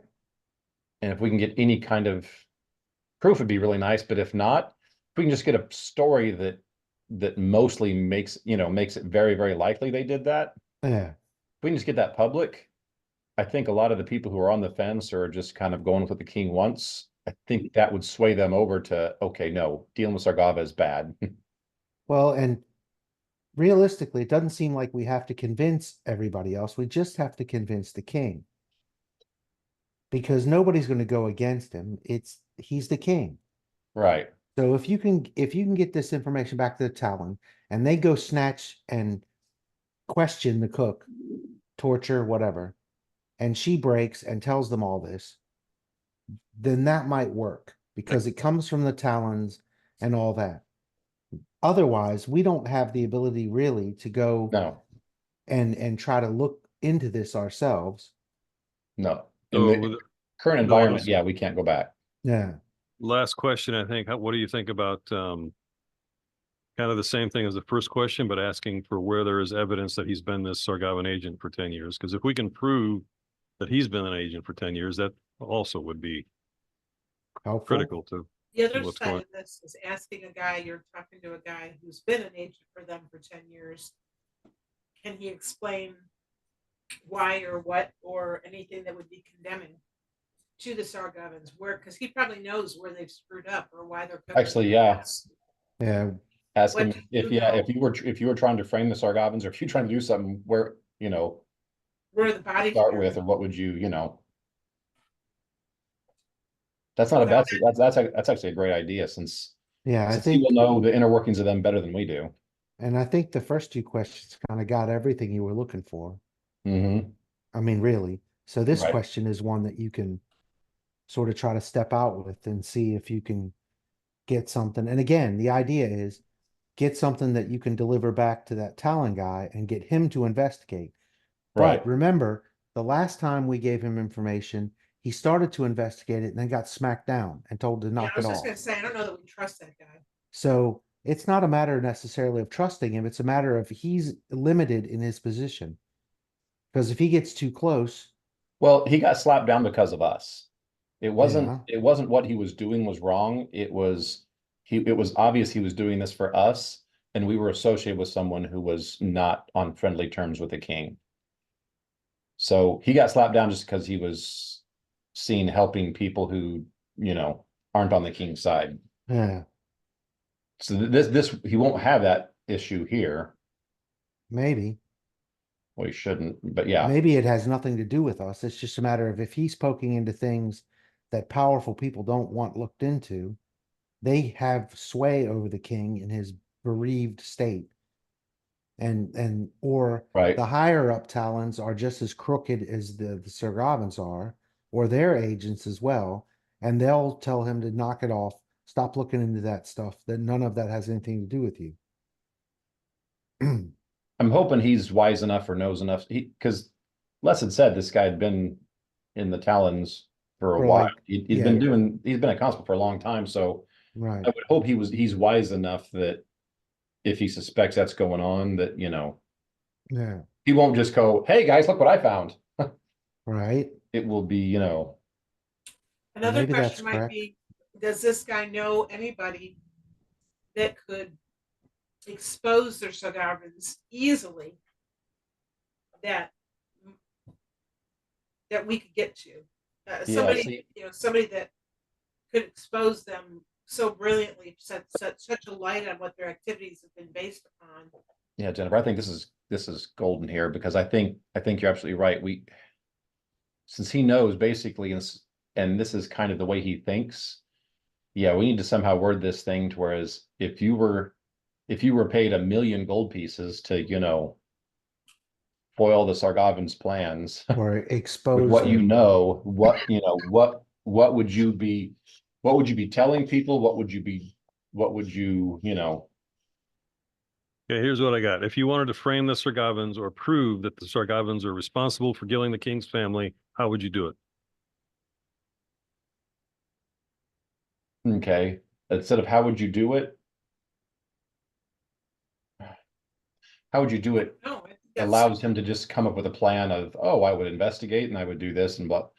I'd kind of want to somehow word it to basically, what do you already know that could, You see Well, what I I'm mean, saying?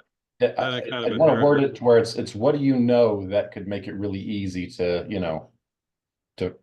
to to expose them for what they're doing or whatever. I think how would you do it would yeah, that implies that. I mean, Mhm. that implies him using his Yeah. own knowledge to do it. So Right. I don't know that. Okay. No, I like that way of that's a great third question. All right. So what's the question now?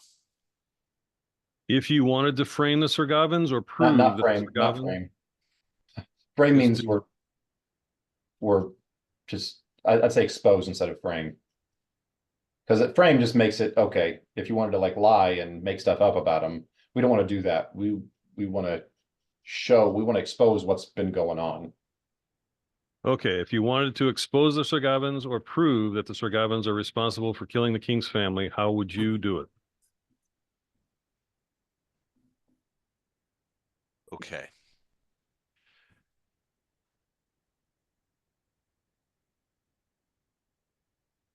How exactly would you do it? Yeah. So yeah, this is a really good question because okay. So he basically says this. He says nothing happens in Bresk of Sargavan interests without the knowledge and approval of the ambassador. Oh shit! Hold on a second. The ambassador. The Ambassador Ceramus. He says, Ambassador nothing occurs in Bresk without the approval, the tacit approval and acceptance of Ambassador Ceramus. And he shares everything with his man his bodyguard Teriax. Teriax. Hold on, I've got shit's too fucked up. So these guys, Toriax. Mm-hmm. So this is him. This is Ceramus and Torax. So these guys have been in Bresk for a while now. You know, 8, 9 months. And basically, so what he says is, if what Ja says is nothing happens that is in the Sargavan interest in this region without their knowledge and approval. I have never dealt with them on a personal basis, but I have no doubt in my mind that this entire plan, if not concocted by them, was certainly approved, accepted, smoothed over. Elements of it would have been handled by this guy's office, right? Because he's saying nothing happens in Bresk without nothing happens in Bresk that forwards Sargavan interests without the ambassador's approval. This guy knows. So, and he'll also go on to say that Torax is basically this guy's right-hand man. In addition to his bodyguard, it's his right-hand man. They have worked together for years as Ambassador Ceramus was sort of coming up the ranks in Sargavan thing. In fact, Jaas believes that these two were friends or colleagues back before Ceramus came to Eladair, when he was still in Cheliax, when he was still in the Cheliaxian capital. And that kind of stuff. So they were friends. They've been friends for a long time and colleagues for a long time. They've worked together forever. So if you can be sure if Ceramus knows something, then Torax knows it too. Second, he says, the cook was a fool and was twisted to do Sargava's bidding. Unless I miss my guess, she would have followed her instructions to the letter, which means the evidence you seek is gone. But in addition to being a fool, she was stupid, which means she might, and if there's one characteristics of stupid people is that they all think that they're clever. So she might have tried to be too clever by half and retained some of the evidence in some ill-conceived plan to avoid guilt if she ends up getting caught, or extort money. Yeah. or extort or something like that. So he says if there is any evidence, it will likely be in her possession. Lastly, he admits that over the last 10 years that he's worked for Sargava, he has sent coded messages to a colleague in Eladair outlining all of the things that he's done and all of the payments that he's made, and where possible, where those payments have come from. And he has sent those coded messages to his friend, a Chelaxian in Eladair, in Sargava, named Ramio Paulus, who lives and works in the government, the Sargavan government in Eladair, in the capital city. He says he and I go back a long ways. We worked together initially. He was initially my contact from Sargava. That was the passage through which I got jobs. He does not do that any now, but I send him these coded messages.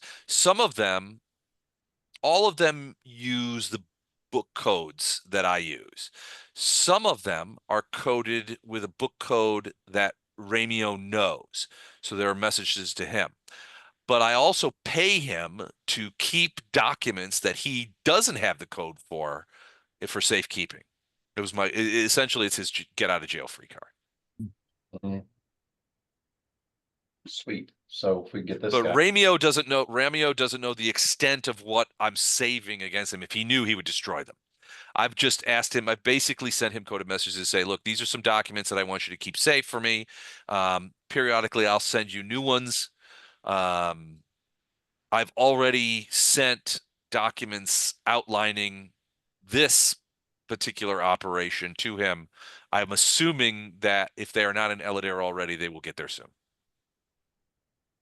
But I use a series of book codes. I found those to be the best for security. And you guys will remember when you guys were in his house. We saw it. We saw He it. had that Books. library of books. And yeah, a bunch of things underlined, and yeah. And with Yeah. that, he begins to sink away back towards death. But he stops for a moment and says, if you want to ask me 10 yes or no questions, I will answer truthfully. Oh. Oh. Okay. Okay, we stop Ono from saying, really? Yes, Really well. true. I already But yeah. told you. I have Ono under control. I'm taking him to bed now. It's past the monk's It's bedtime. bedtime. Things have changed in this party. All right. So if you guys want, I'll give you 10 yes or no questions to this guy that he will answer truthfully, but only yes or no or true false questions. Yes, no, usually is how we do this. And it's only things that this guy knows. It's Yeah. only things that he knows.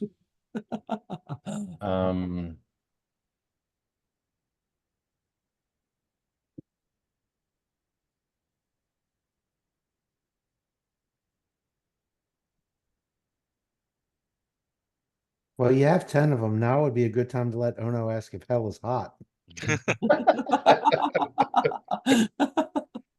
I'm really not quite sure. I didn't say you got to speak. Ask, like,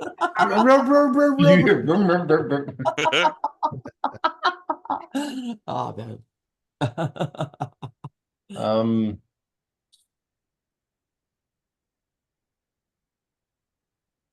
I know I sort of sprang this on you. Sorry. Oh.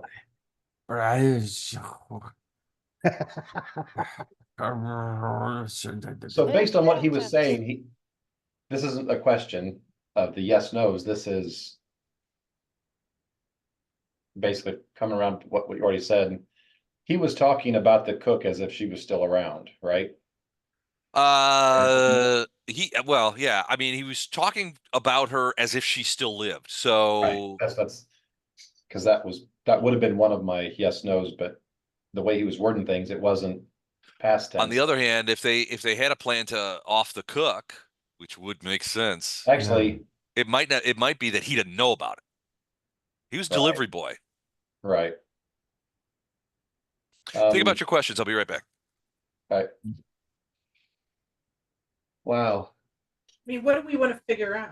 What do we need more help in like pinning this on Yeah, this guy's these two guys that knowledge are was limited.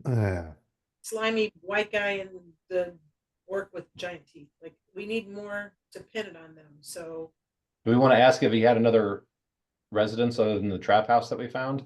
That's a good one, yeah. well, it's yes or no though. I'm gonna take Ono downstairs for a glass of warm milk and a cookie. And a cookie. But maybe ask if he's got another Yes or no. residence that Or besides the another trap place house? where he stores his valuable property. Right.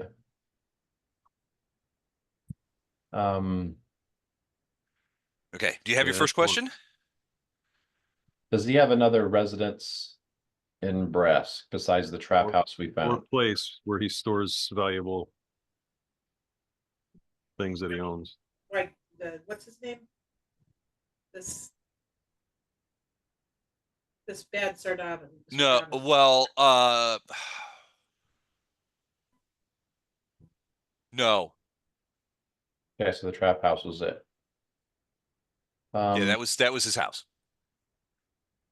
His house. Now he did stay often at the Velvet Rose, but that was Right. he has that house, and that was the only house that he had. We knew that because the girlfriend told us that.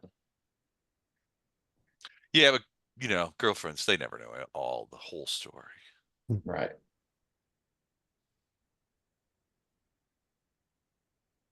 How about is the big guy completely loyal to him? Like 100%. Is the orc loyal to the ambassador?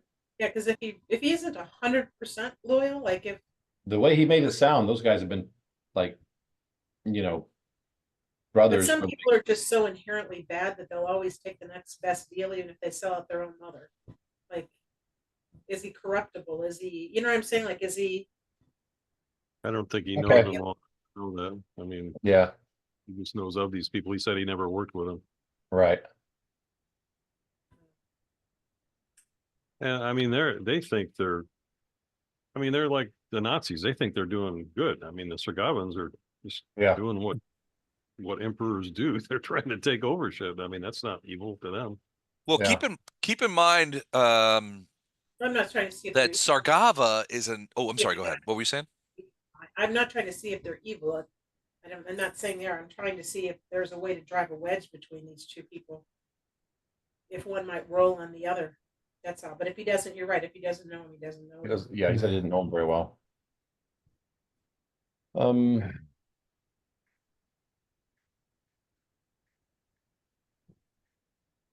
was the plan supposed to kill the king and all of his family? Yes. So they failed in their plan. It just was partially successful. So I had a question for him.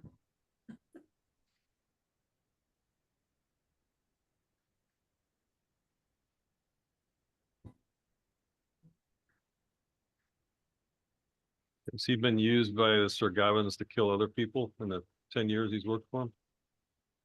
Yes.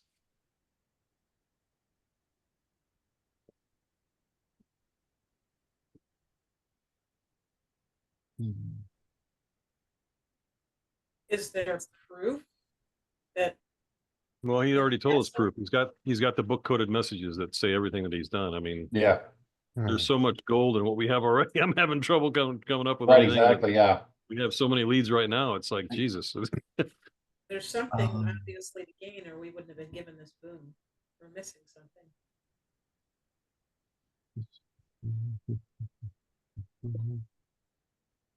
Ask him if he knows ask him if that Glib Glamour chick is on the Sargavan payroll.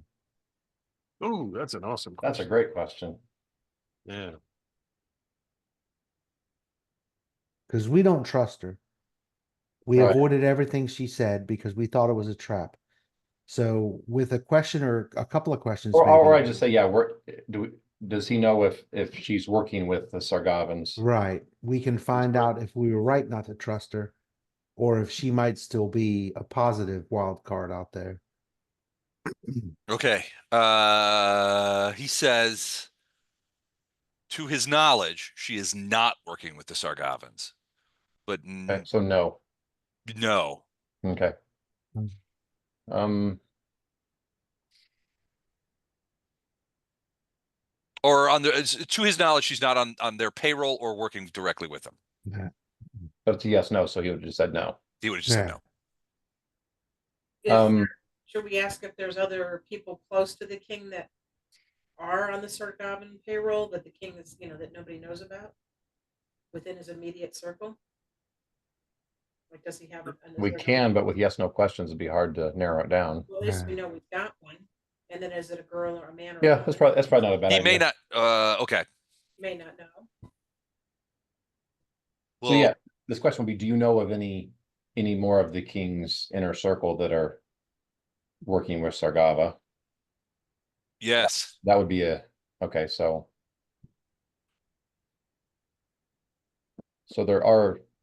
they do have other people in, Is it more than one? How many questions do we have left? Because That was the fifth question. Is it more than one? And then is it a female or a male? Like we can narrow Right. it down. And I think it might be a good idea to ask some more questions, yes or no, about this Glib Glamour woman. Because if she is actually loyal to the king, legitimately, not working for Sargava, it might be better for us to get our information to both her and the Talon. Because in her position, she might be able to help the Talon avoid that SmackDown thing for the people who are crooked. You know what I mean? She hasn't really worked with him. I don't know that he's going to know anything. yeah, I about don't think he knows much about her. She Well, was, he she's new, right, said, Les? She's relatively new as the King's Lord Chamberlain. She's only been there about 9 months. And unlike most of the previous Lord Chamberlains, the King Steppenguard has been the king for a long time.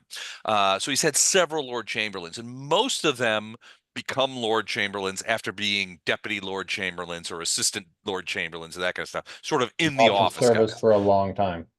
But Lena Glibglammer just sort of showed up out of the blue about a year ago, worked her And way up, and yeah. then within 3 months, the old Lord Chamberlain had died, ostensibly of natural causes, Yeah. and Nina Glibglammer was named, and it was a surprise to everybody because she was named to be Lord Chamberlain. She'd only been in Bresk for, I mean, less than 6 months when this happened, but it's somehow everybody chalked it up to like somehow she had impressed the king so much You in know that what? 6 months that she was made into the During the questioning, if I remember right, we knew that someone's brain wasn't right, and we suspected there was spells and stuff going on. When the guy, so it was I don't Jinnis. It trust. was a bet. Oh well, no, it Yeah, was Jinnis's guy.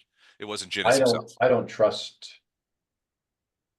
I think she's good with mind controlling spells, is what I think, yeah, and that helped her get to where she's Who's at. she So working for? But yeah. I mean, I it'd be still great don't to know trust who her. she's working for. I don't think that he's gonna know that. I mean, Yeah. Yeah, I think I think he would know if they were on the same, if they were on the same side, team. but I don't think that makes her good. Andrew, you look like you got an idea. No, Okay, sorry, I'm didn't mean to call listening you to out. the geniuses at work. So maybe there's a way. I mean, I think you're probably on the right track in that it's unlikely that that Joss knows directly about some of these things that are happening at court. Right. Certainly, Right. Joss would not have been involved in any of that kind of stuff. No, Um, it's not his thing. but it's possible. So, I guess as you formulate your next 5 questions, my advice would be think about those intersections of what Joss might have heard versus what he might have personally experienced. I guess is the advice I would give you. I know that's kind of cryptic. I Right. apologize for that. Well, what I was kind of thinking is we've got this Talon who I guess ostensibly we trust Relk, you mean? to Yeah. investigate stuff for us that are investigate information that we provide, not necessarily for us. But is there someone higher in the government that would actually be helpful in clearing the path for that investigator to do that job that is absolutely loyal to the king and his family, as opposed to people whose ambitions we question and the use of mind control to gain those ambitions, like Glibglammer, or people who we know are absolutely in the Sargabin pocket, like this guy and his half-orc buddy. I mean, basically, is there anybody that can actually be trusted to do what's in the best interest of Bresk and the king? You know what I mean? Try to figure that out. It'd be hard to do that with yes, no questions.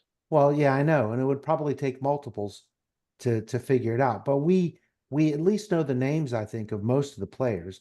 We might have forgotten them, but I mean, we have experienced the names of most of the players at court.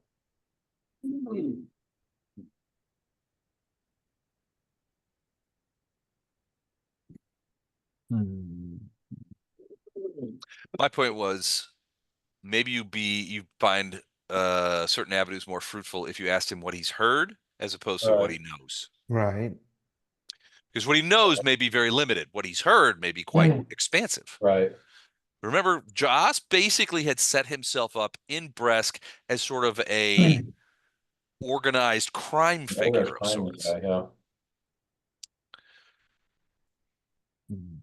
But Oh, go ahead. I'm sorry. apart from this Sargavin diplomat and his half-orc bodyguard, who we Yep. know are not to be trusted, Well, there's and so Glibglammer, who may or may not be someone we can trust, because we aren't sure how she gained her position, and it seems like she gained her position through magical or other quite somewhat nefarious means, right? Right. So we know who the other players are in the court.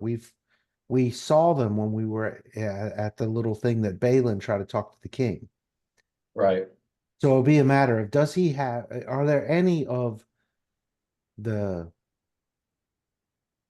close circle who are absolutely loyal to the king and his family? Because that might be someone that we can then use to filter information to. And if that's where their loyalties lie, they're more likely to follow up on it than these people are. Because she's apparently worried about her own position, and that's it, and how to gain more power. How about The other guy is Sargavin. Yeah, Ceramus is a Sargavin. He's a Chilaxian. Yeah. asking if he knows if there's an active person in the constabulary that is trying to watch or keep our buddy from investigating things? What about that question? And ask him if he's heard, if there are any rumors, as opposed to what he knows. Right. So it's basically, yeah, just, I guess, Gordon, if you want to ask, yeah, if he knows of any. He was talking to all of us, right? I don't have to ask, I don't think, unless we could ask any, I think, is what he implied. And Okay, yeah, the anybody yes- can ask a yes or no For the question. yes or no stuff. Okay, well then, Well, just trying to formulate it. Ask him if he's heard of anyone in the higher ups in the Talons that's being used to squash investigations that could lead to the Sargavins. yes, that's what he just said. Yes.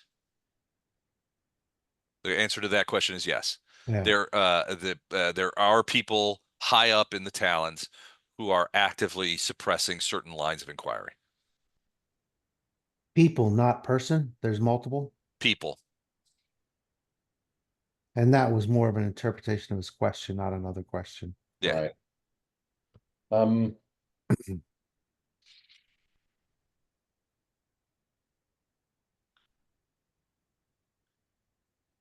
Why don't we I ask mean, about, they Thrall? let what's her name go after all. Right. Who? He might The girl know, that punched out Balan. Oh, okay. he might know if Faralk has any ties to Sargavins. I mean, that he could be a double agent too. That might not be a waste of a question, just to make sure that he hasn't worked with him. Okay, let's do that one. No. So the question is, does Frelk have any ties to the Sargavins? Yeah. Yeah. Have you heard, does he have any ties to the Sargavins? No, I have not heard that.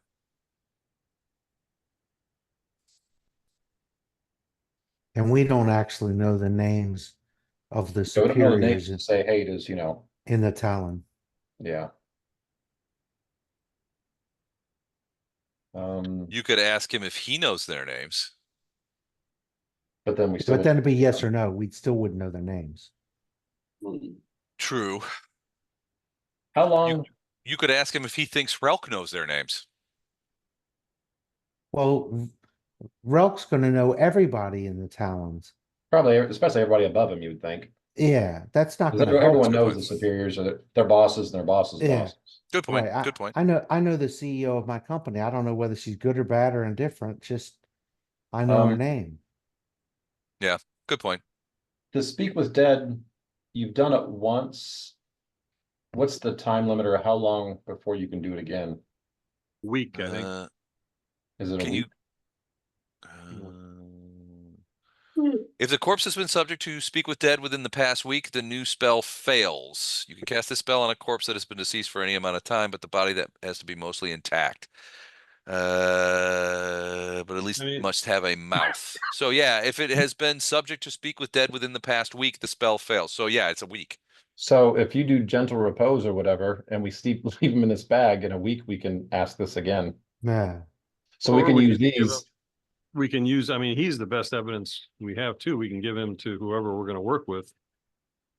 So keep doing I gentle guess- repose, and if that's the case, I do want to ask the question, does Joss know the names of the people in the Talons that are actively trying to thwart investigations? Hmm.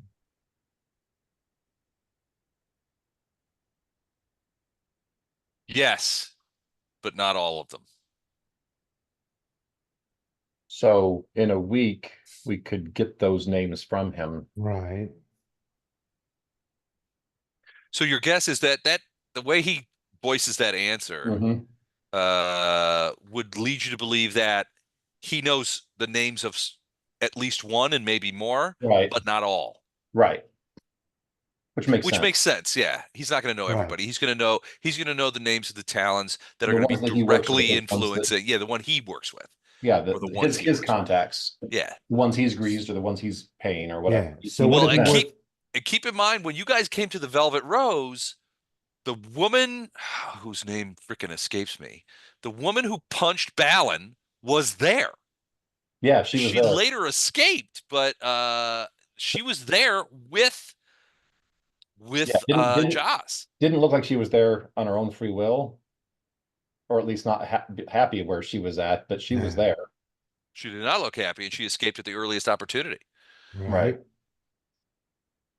Uh, So again, the other thing, if you're looking for possible questions for a later speak with Dad, we might want to ask, does he know of any of the upper echelon of Talons that are absolutely loyal and would be the people to get like sort of the evidence to try to circumvent this group of people who are attempting to squash everything.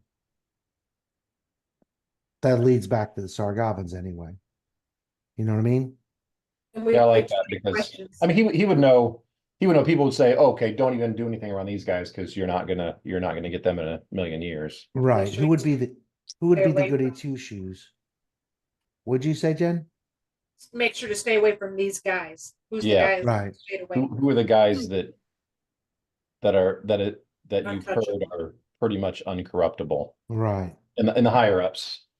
Or actually ask, do you know the names of the higher ups that are pretty much uncorruptible? okay, so do you know? So the question is, this is question 9, by the way. Right. The question is, do you know the names of any people close to the king who are In the Talons, any of the higher or ups Talons in the Talons? Okay, Right. that are pretty much uncorruptible. any Talons, not necessarily close to the king, but in the Talons. Upper echelon. Yeah. In the leadership of the Talons. Yes. Okay, so that's those are two of our questions next Right. week. For the next speak with Dead. They like celery. Yes. Is their favorite color red? That was the 10th question. So we got one more question. One more question.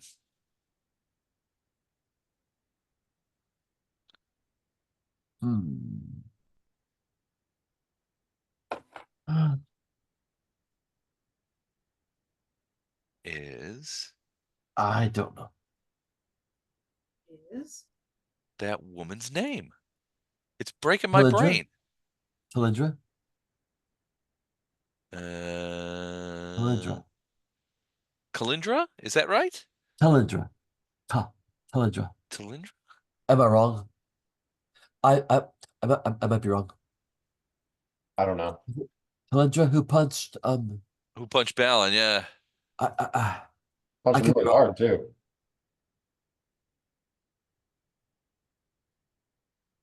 I'd like to find her again just so we could put her in the ring with. Oh no. Hey, here you go. No, Boxing because match. Oh no, it's a legendary girl smacker too. he doesn't want to fight a woman. No. If But she punched him first, but he he would. has. Yeah, if she punches him first. You know, oh no, hey. I don't want to put my money on a boxer that has to be punched first to fight. Because it could only take one. No. Ono always feels very bad about that. She could knock you out in one punch and it's over. You know what? Odo probably did something wrong in the past. He deserves it. I don't know. I don't know. I don't know. Odo He is thinks very much a he thinks it's wrong to hit girls, yes. He does. He does. He does. even evil ones. He feels really bad Do you about know it. of a, do you know of a, I'd ask Jahas for the last question. Do you know of a foolproof way to sneak into the town unseen? No. Okay. Is that the last question? Yeah. I figured that if he knows, that would at least allow us to get in there and grab someone or something. Yeah. We could So- disguise ourselves. Okay, so whoever's got this bag of holding, sorry, you lose it because You this guys are gonna fold Jaws up, instead, put him instead back in of there? instead of having a head bag for this party, we've got a body bag. About a body bag. It's great. I fold his ass back up and shove him in the bag of holding. Just don't let Ono see or hear. Oh no, look, a flock of turtles. Huh? Oh, Where? Hey, I don't see anything. What's going on, guys? I say, take one hand from his mouth and put it over his ears, and one over one ear and one eye, the other over another ear and another eye. He can speak all he wants now. And then That's what what level is cracking me up. gentle It's like, yeah, repose? Ono comes Gordon? rolling in. Hey, gents, what's the skinny? What's the dealio? Oh, Gordon, what nothing. We're level just is folding gentle up this repose? body. We'll be back in a minute. Let's disguise ourselves as merchants. Never mind.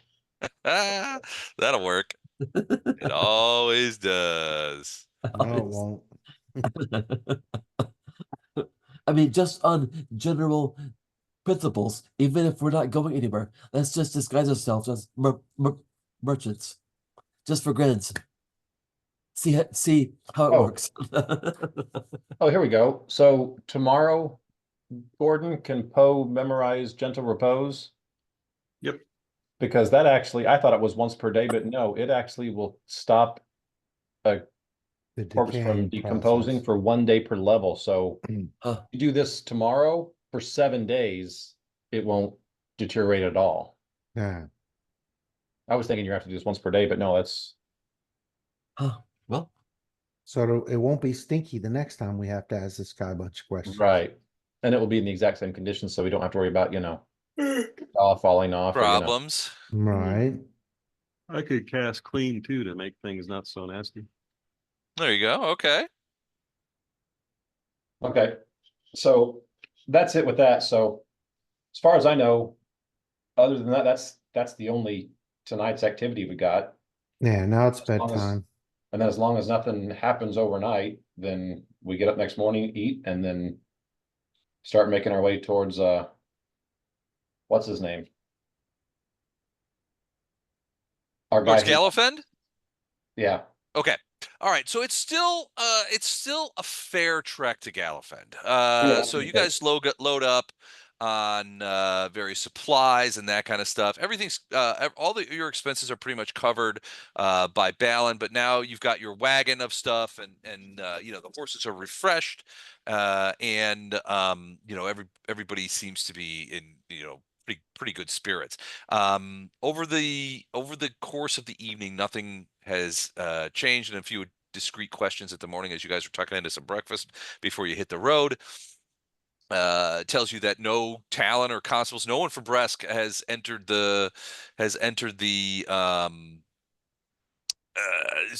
city between since when you guys arrived. You guys were the last people that arrived, so there was nothing changed.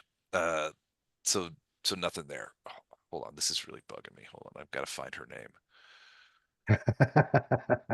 It's not on these things. It's Les is on making a me mission. crazy. It's making me crazy. She's not on my thing. Do you want me to go in the module and find it real quick? Would you? Yeah, that'd be I can do really that helpful. for you. I've been scouring this module for her, and I not only can I not find her name, I can't find the entry in the book where she comes in. And I'm thinking, did I make her up? That can't Yeah, be. that was some shit you made up. That can't be the stuff that I made up. I remember specifically that this was something that I did not make up. So I don't know. I will find it out and I will let you know. Okay. But yeah, it's bugging me. So this is going to be, I'm going to be working on this later. But Yeah. Hey, So Russ, she the also went by Lady Sapphio. Lady Sapphio, that's right. Because she was lying about her name. Yeah. Okay, I'll look through my notes. I'm sure I got her somewhere. Yeah. Anyway, nobody came into town after you guys did, and nobody has come since. So in the morning, most of the town is awake already, and many of the dwarves of the town have headed off towards work in the mines. So they'll tell you that the mines here are some of the best lead and quartz mines in the entire region. Lead obviously has tons of value, anywhere it goes. There's always things that lead could be used for, and they're quite prosperous because of the lead mines here. But the quartz mines are really what has put a shine on this town, in that the quartz here is not only do the crystals incredibly large, or uncommonly large, but they're also quite they have very few flaws. And so while the lead pays the bills, the quartz pays for Christmas. Huh. And so this town has prospered over many years, from that mine. And it is the primary occupation. There's, like I said, there's about 800 to 1,200, about 900 people live in this town. Most of the adult males are miners, and those are that who are not either own shops or are grocers, or, there's obviously a couple of, blacksmiths and stuff in this town as well. But they're happy to take your Balan's gold for to build supplies. They will tell you that Gallofend is probably 5 days from here. Say 6.5 to 7 with a wagon, as opposed to galloping away. So it's going to be a week's travel. So it's funny, they will ply you with it. They're like, take these blankets. If you guys are going to be sleeping rough, you're going to need them. It's cold out there. Oh, you're going to want this bottle of brandy. And, in this case, Balan rarely says no to any recommendation from the dwarves here at Hunloduhr about what you guys should take. He's especially interested in making sure that Ambassador Jinnis is made comfortable. They seem to know each other quite well. I doubt that you would consider them like huge pals, but there's definitely a familiarity there. But it's more cordiality rather than friendship, I think. Okay. At least from your guys' eyes. So you definitely get the impression Balan knows this guy very well, but it would be a stretch to consider them to be friends. Now, Balan has told you Yes. that he is very much friends with Lord Gallows, so you're hoping that that's true. Yes, go ahead. Dennis, have any insights into the all the questions we asked this guy, and does he have any? Frankly, Jinnis was taken prisoner not long after. So what he'll tell you is he was taken prisoner not long after the assassinations took place. And remember, this is several weeks ago. So he's been basically in between rotting in that cell. He has been subject to several interrogations. What he will tell you is only one of those interrogations actually included the king. Uh, all of them included Nina Glibglammer, and he will tell you that in her presence, he found, in many cases, on almost every occasion when he was in her presence, he found his thoughts were jumbled and confused. He became, it was like the way he described it is like it was like somebody was putting a helmet over my brain and making it difficult to work. So as you talk with Jinnis, you realize that he's very intelligent. He's very articulate. And he will freely admit that he has been Lord Gallows' ambassador to Bresk for approaching 20 years. He and Gallo go back, to their childhoods. They've been friends, and he's been a loyal servant of Lord Gallo ever since. But he will describe it. He's like, look, I make as ambassador. My living is made on my wits. It's my intelligence, my perspicacity, and my diligence on behalf of my lord that essentially got me this job and kept me this job. And so negotiating sort of the politics and the various inter-council rivalries and things like that, all while representing Lord Gallows' interests in the best possible manner. You get the impression it's not a job for a stupid person. but he'll freely admit that whenever he was in the presence of Nina Glibglammer, it was like the way he characterizes, like it was as if I was drunk, and not entirely in control of either my brain or my mouth. And he's like, I told them everything I knew, which is nothing. He goes, I know that Lord Gallo was not a traitor. Lord Gallo would never be a traitor, and I guarantee you, I told them that because it's true. Um, I knew nothing about the assassination attempts, and I guarantee you, I told them that, which is also true. He goes, the interrogations, though, he goes, I have trouble remembering a lot of them. They feel like um, they lasted for days in some cases. But he goes, when I would find myself back in my cell, it would become clear over time that it had only been a few hours. But they seem like they took a huge amount of time. He goes, there are times when all I could really see in my mind's eye was Nina Glibglammer's face asking me questions and me being compelled to talk. He goes, she's like no interrogator I've ever known. He goes, there's no reason. I've never been interrogated before, so this is not something that I've experienced.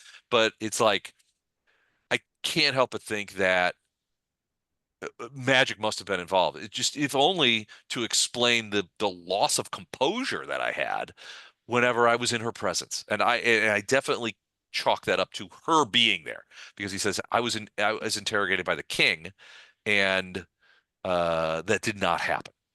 This sense of confusion, this sense of the dampening of my intellectual capabilities, none of that happened in his presence, but it did happen in her presence. And she interrogated me multiple times, whereas the king was only present at these interrogations once that I can recall. Other questions for him? Not really. No. But I do have a question for the group. Okay. So before we leave this city, do we want to write a letter to Frelk stating what we know so far? I'd like to make sure we've got a fairly. Or do we want to wait a week until we have names? See, I want to wait till we have more. And also, I think we got a better chance to get someone that we trust to get the message only to who it's supposed to go to and not get intercepted or Well, given the up. reason that I asked that is because this town does a fair bit of trade with Belk apparently. They do. So if we Mhm. wrote a letter now, we could pay somebody some gold to go and mail it on our behalf, and then it wouldn't look like it's coming from us. I think that's not a bad idea too. Good idea. But I don't know if we want to tell Frelk, these are the people who've done this. There's a Yeah, I cook. don't know if I want proper There's a names in there Yeah, unless. there's a cook. Her name is this. She's the one who delivered the poison. She's the one who is supposed to destroy the evidence, blah, blah. But you have Talons at a high level that are trying to stop any investigation, so you can't investigate openly. We know that Glibglammer is not to be trusted. She twists people's minds to her ends. But we don't have names of who can be trusted yet. We should have those for you in a week. Do we want to send that kind of letter and have someone else mail it so that it doesn't look like it's coming from us? So we could write a letter, The seal it. Hunloduhr guys will tell you that if you ask, What? yeah, the dwarves will tell you that they send wagons to Bresk every couple of days. Right. So And we they could send, if we could send a letter and have a local dwarf, give them 5 gold, have them go and mail the letter. So there's no record of it coming from us. And then it could get delivered to Frelk and give him some information. We don't have all the information though. So do we want to risk it now to give him some, or do we want to risk it later to give him more? Because later might be a city or a town that more rarely communicates. Right. Or more infrequently communicates. Either way, this one we know they're constantly sending missives to Brock.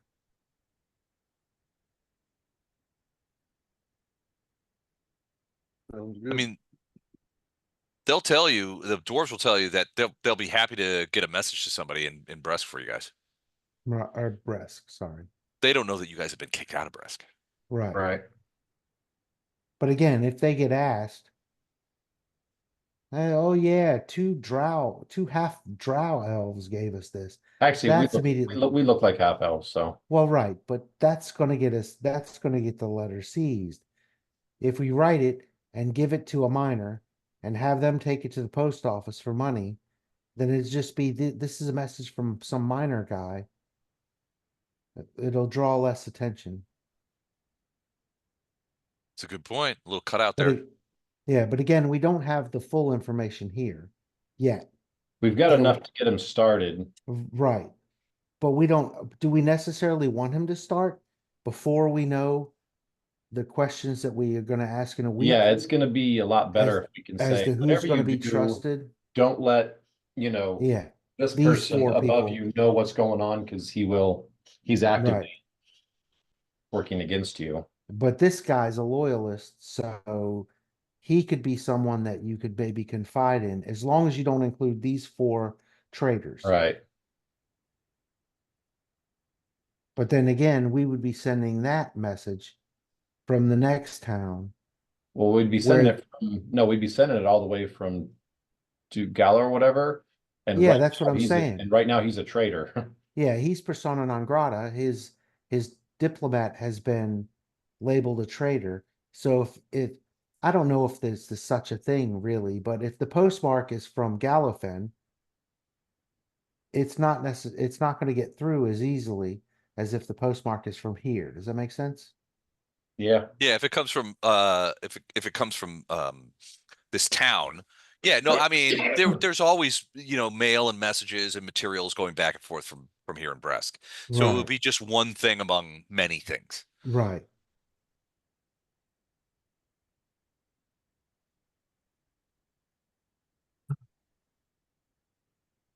So for the smarter people in this group, which is not Wraith,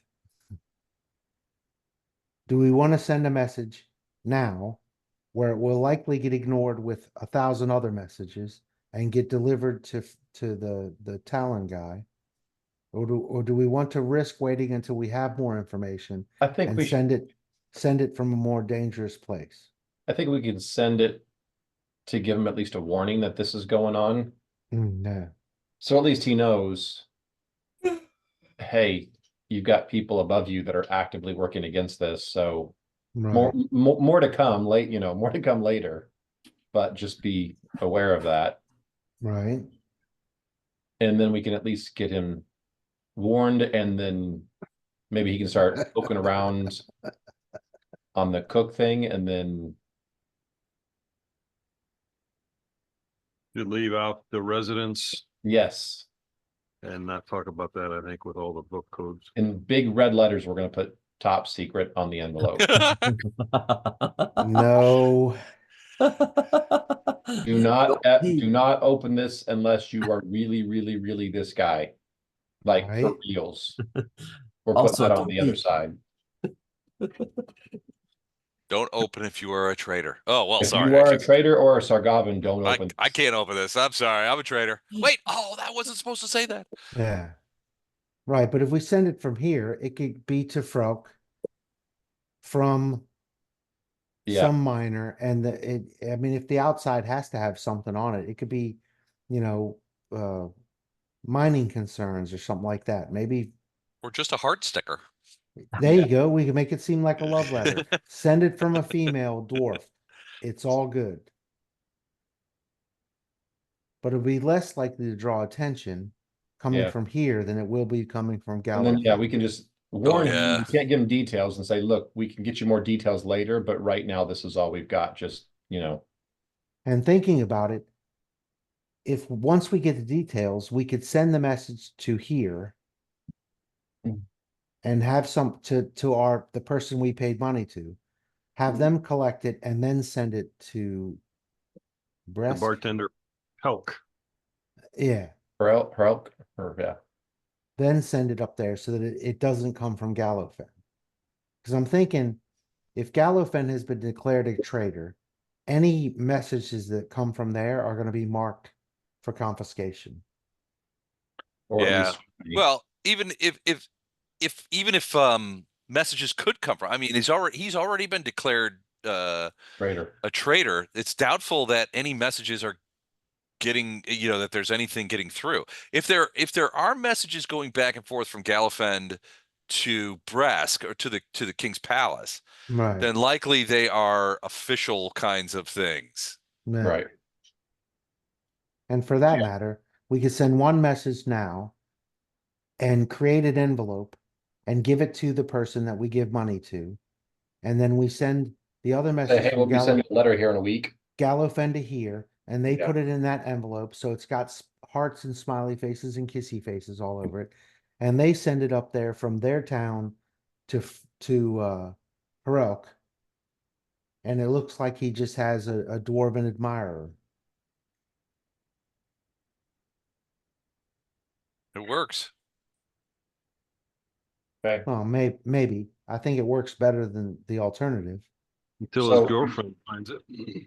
Yeah, exactly. Do you want Balan to find someone here to pay, or Yeah, well, do you want to use your no, him or Titus, they're the talky social people. Titus could probably even use a spell to convince someone to be our ally for a while. If you think heck, if that's you roll another necessary. natural 20, he won't need a spell. Yeah, I'm not the guy to talk to people. I'll talk to people. You're more of a kill guy as opposed to a talk guy. Yeah. I'm more of a poke holes in them from a distance, which doesn't Doesn't really work in this situation. work as well. Well, it doesn't work at all because they'd be dead, so they would do nothing for us. And get Okay. get one So, of the in the interest of gaming tonight, Les will come up with a letter and actually email it to you. Okay. Sent. But yeah, we're gonna do what Chuck said while we're here. But like I said, Okay. you'll just get the contents of it between now and next time we play. Gotcha. Okay, cool. Perfect. All right. So you guys gather up some supplies. You get a hold of the equipment you need. You bring your horses around. The horses are in fine fettle. Everything is polished. Balan pays the bills, and you guys head out. Back out of the thing. The mountain passes are clear. The air is the sky is blue. It is bitterly cold, but even as you travel, you feel refreshed, and finally, in many ways, even there's this sense of having, wrung Joss, information out of Joss, that you were really sort of moving forward on, putting things to right when it comes to what has happened to King Steppengard. Because those of you who are not, atrocity seekers, really sort of have a bit of empathy for King Steppengard. He's in a weird position. He's being manipulated on several fronts. The Sargavans do not have his best interest at heart. They've killed his family. They've manipulated him. They've pushed him into places that have forced him to make terrible decisions, and they've done some classic divide and conquer when it comes to his nobles, right? Lord Gallo, the staunchest supporter, is now branded a traitor. Other people vying for his attention, Lady Naaman and some of the other councilors, looking to capitalize on this otherwise horrible situation. It's you find yourself with a great deal of empathy for the king. But you begin moving expeditiously towards Gallofend, and the travel is easy. The roads are clear in many ways. There hasn't. It's still early enough in the season where snows haven't really piled up so hard. There is some snow. The early fall snow, but it doesn't interfere with your travel. And frankly, the travel is not only easy, but it is pleasant, frankly. You're under a bright sun. The air is crisp. You're passing around the skins of brandy as you travel forward, and with safe in the knowledge that you guys are probably have escaped any of the issues associated with what you left behind in Bresk. And then you come to a small cut in the path, a valley, if you will, that sort of meanders around, and you come across an area that's a little bit rougher, and you find yourselves confronted by horsemen at the other end. You come forward in your horses from the bottom of the map, and suddenly you hear a woman's voice yell out, "You guys can stop there and come forward slowly. We will accept your surrender. Have your weapons out and on the ground before you reach halfway." How many You of can them see are up there? at the up. Well, you can see up forward. You see a bunch of people wearing Talon colors, and one commander who's in the middle. They're all on horseback, and this is what she looks like: a dwarvish woman in braids, blonde hair and braids, with an axe limbered at the side of her thing. She seems confident. Near her are 4 other horsemen in Talon clothes, some dwarf, some human, wearing the livery of the Talon. To Move answer your forward. question, Jen, not enough. Move forward slowly. Drop your weapons before you reach halfway towards us. We will take you into custody and return you to Bresk. She looks over and she says, "Ah, Ambassador Jinnis. It will be my pleasure to return you to the cell which you so richly deserve as a traitor." Balan's in the back with his cart going, "Oh, shit, what do we do now?" What do you guys do? What do you say? Move forward slowly. Drop your weapons. We are watching closely. Okay. What is this terrain? Is it all fairly It's flat? largely flat. Yeah, there are some trees and stuff you can see in sort of the area. But this thing you suspect is maybe a frozen lake of sorts or a pond. Oh. It doesn't Yeah. frankly look that deep, and it looks pretty well frozen. These over here is raw stone. There are a couple little like passes and stuff back over here that sort of lead off into little canyons and stuff, but the pathway that you need to take is through them, Right. essentially. What's the What are they movement? armed with? Thing.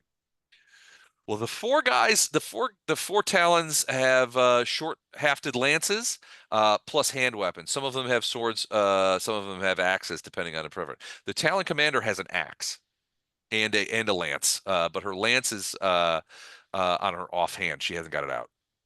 And You get what's the the movement on horses? horses move 50. Okay. So, from what I know about Talons, how open would they be to our freedom for my +2 ham for winning Mr. Congeniality? If you do a knowledge local, you'll learn that if there's one weakness that the Talons have, it is ham, It is. especially dwarven ham. It is So honey ham. if you were to proffer a fresh ham to them, it's possible they may let you pass. Okay. So in Twin Speak, Andar is going to collect a wraith, and so it's Twin Speak. So Ono has no idea this is being said. That's why Huh? I'm doing this.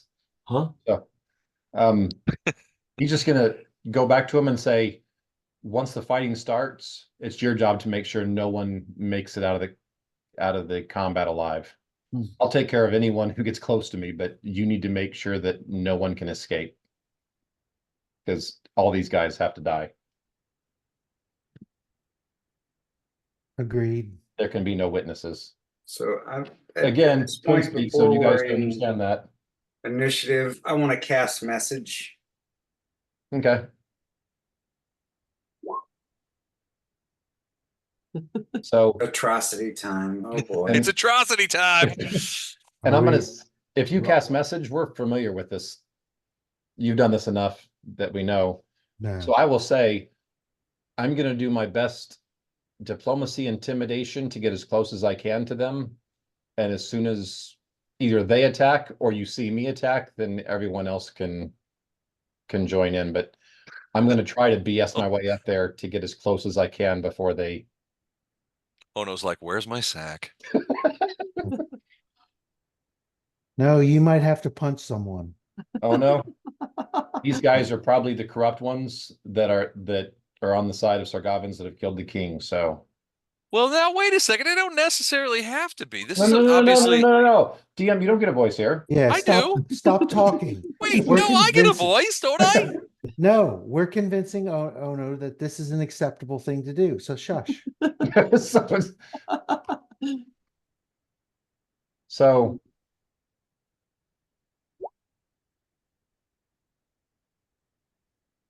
There's no such thing as innocent cops.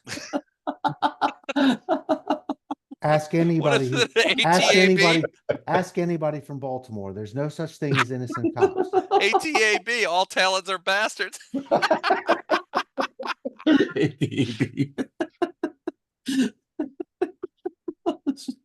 Oh no.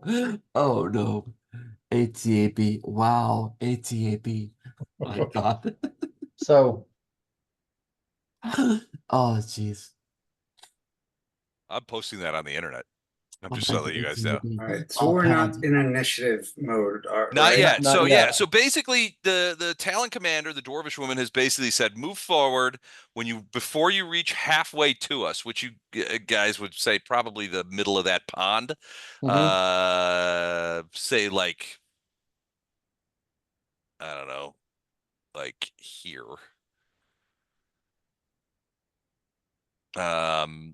That she's saying you drop your weapons in the snow. So that, and I then rolled a 34 diplomacy. all right. So Wow. what do you want to try and do?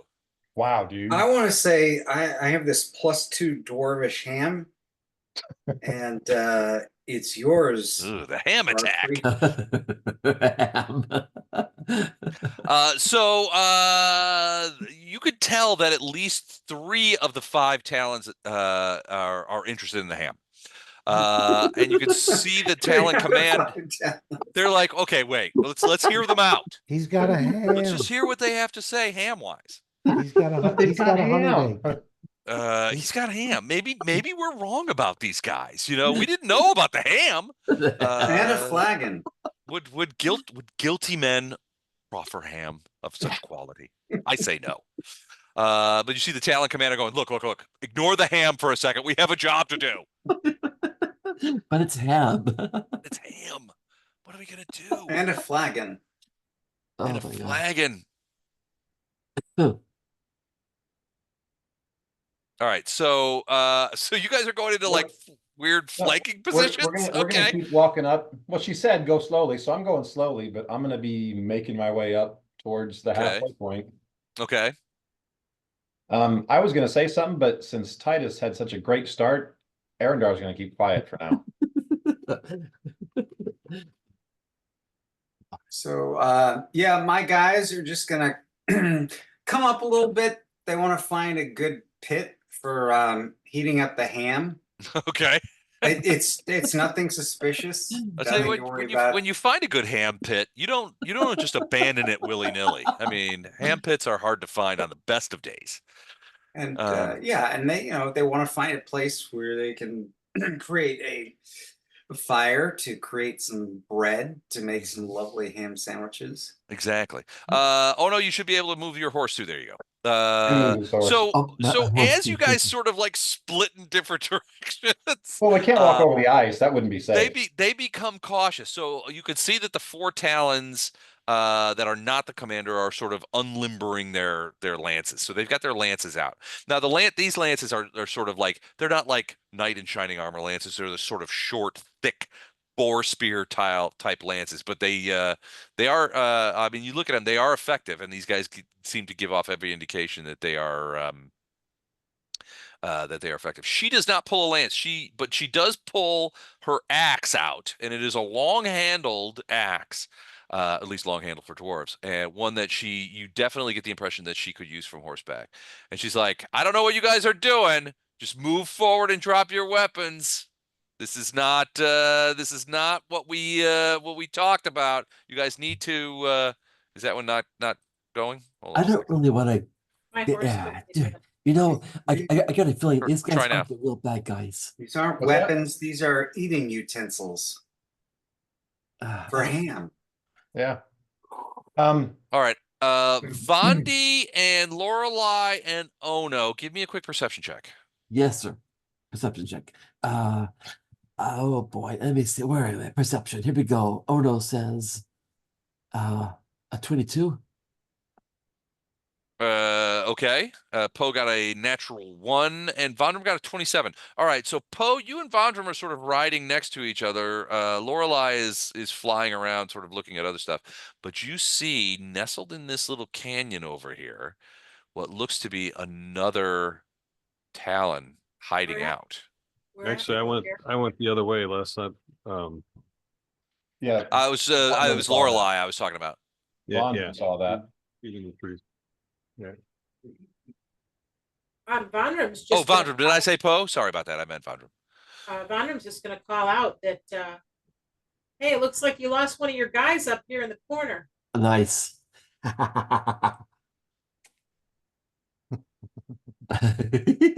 Huh? So you see her guys begin to sort of spread out. They have their boar spears out and ready for lancing. This guy hearing Vondrum say that sort of eases his horse forward. He's got his boar spear out too. Wow. Oh, So- uh-oh. I want to Oh, cast fly on my horse. Okay. Things are gonna Wait, get ugly. Was this our first move? Like when we just took our first move, was that per initiative? or No, did we you haven't just- rolled for initiative yet. Nobody's basically we're Andrew. in a sort of a pre-initiative space where Yeah. she's basically said, "Look, we've got you. Throw down your weapons, submit to arrest. We'll take you back to Bresk, and we'll make sure you get a fair trial." Yeah. Okay. That kind of thing.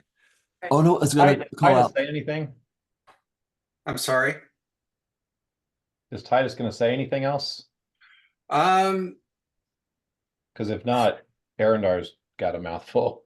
well, Arendar, what do you want me to say? I mean, I've offered them ham. I've let them know that you're trying to dig pits for roasting ham and making bread. And Oh. that they're not weapons, they're eating utensils. What else do you want me to say? Arendar's going to go them into fighting, but he's going to do it in his normal condescending. So do we feel that's inevitable? Like we're just He's going to try and intimidate him out of it, but that's not going to work. okay.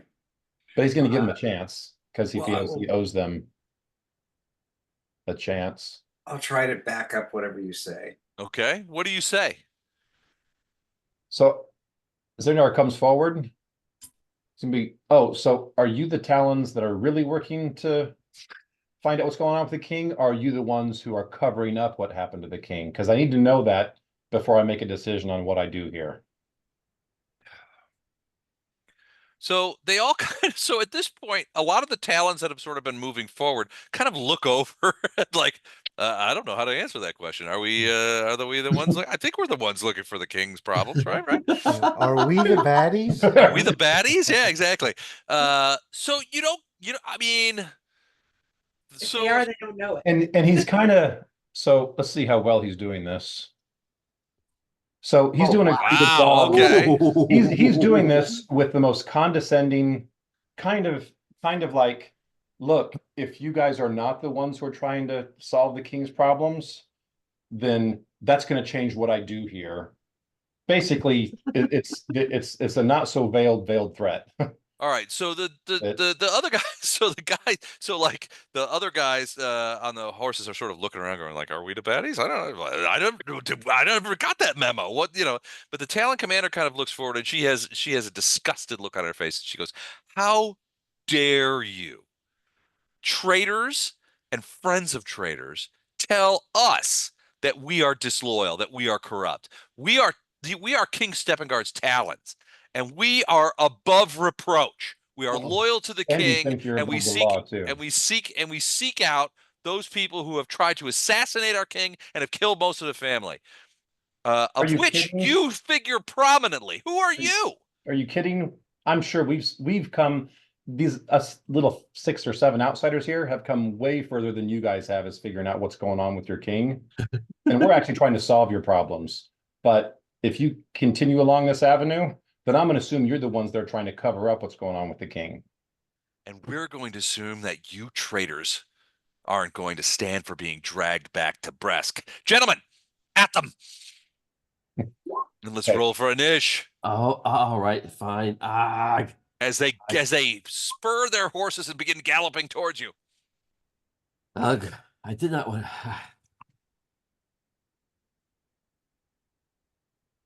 All right, fine. Where am I? Geez, initiative. Oh boy. All right, so she Where the has- heck? I'm sorry. I always lose this thing. Here we go. All right. Ooh, What did I roll? it's pretty good. That's terrible. Not you. I'm referring to my own roll. Of She's quite good. course you are. I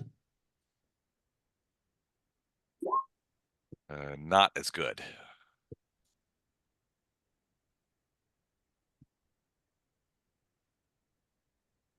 I'm checking whether my initiative is set up right.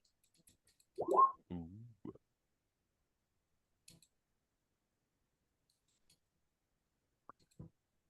All right. Who rolled initiative on their horse? It's me. My horse is flying.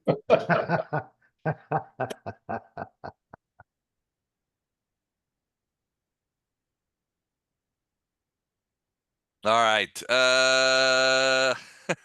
And you know the fun part is Titus's horse is the lead-off hitter. There you go. So there you go. All right. Is everybody in? Mine says I'm reacting with perception, but I believe it is initiative, so I'm not sure that calls for a higher skill than It's I have. probably. I mean, initiative and perception are related, but you should Well, have a it's a separate 10. initiative roll. My initiative is a +10, so it's there. So what it is what you see. But I don't know if you Okay. can incorporate it into your thing. All right. They are insulted by Arendar's obviously libelous and slanderous accusations He of might have been corruption, trying that. and they have determined quite quickly that they are not the baddies. You guys are the baddies, and that they have also decided that maybe it's the best possible action to, instead of trying to drag you all the way back to Bresk, that maybe just your heads in a box will work. oh my. Oh jeez. Great. All right. You At know. least So- we keep the whole body. We don't take the heads.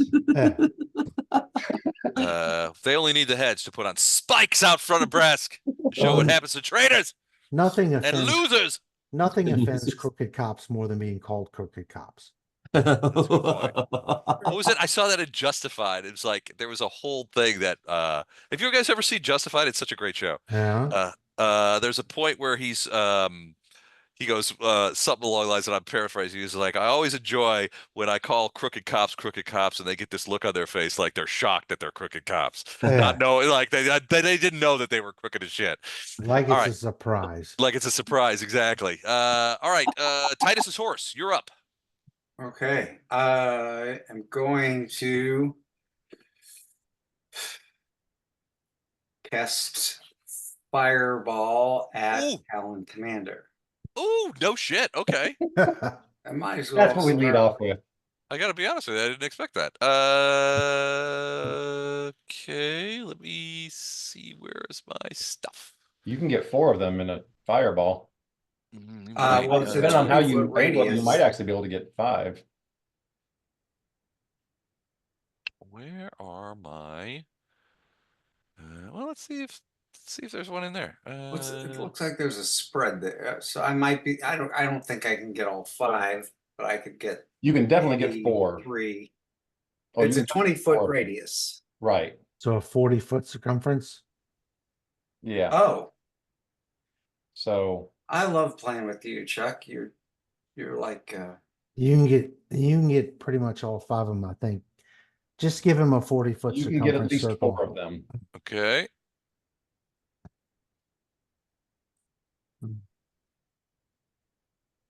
I think That is 40 foot. There you go. Position that. So yeah, You'll move get that. you'll get at least 4 of them. You might get more than that. Yeah. Yeah. Set Well, it like I perfect, said, you might can get all five 5, of but them.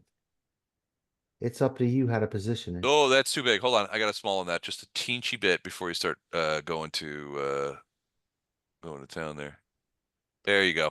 There's your one. So move that around. Hold on. I gotta give him access. Yeah. All right, you should be able to move it now. Okay.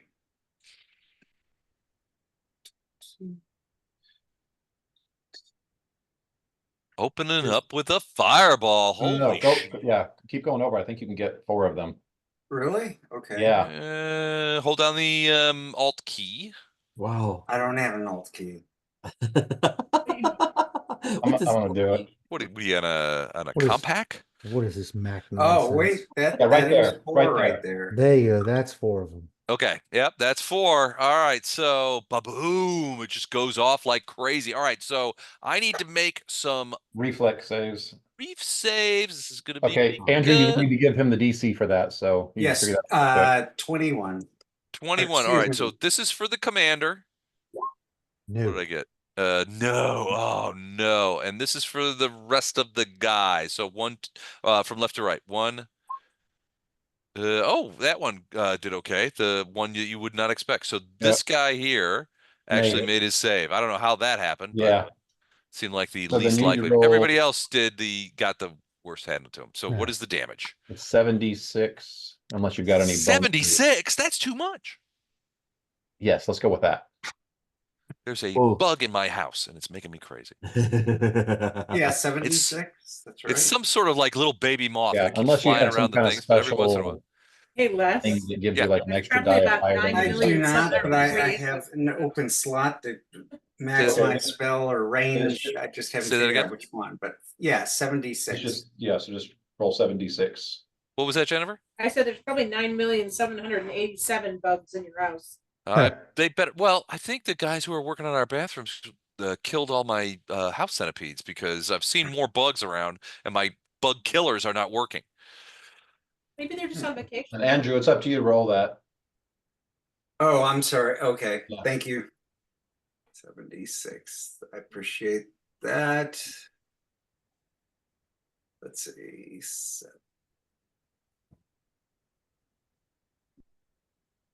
6.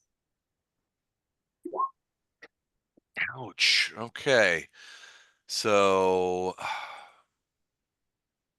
26 to all of them, except for the second one gets 13. Right.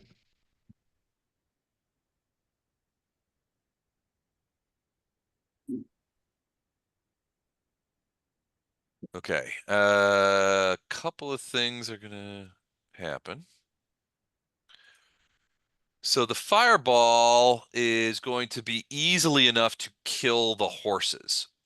So the horses go kerflooey in some fairly extravagant ways.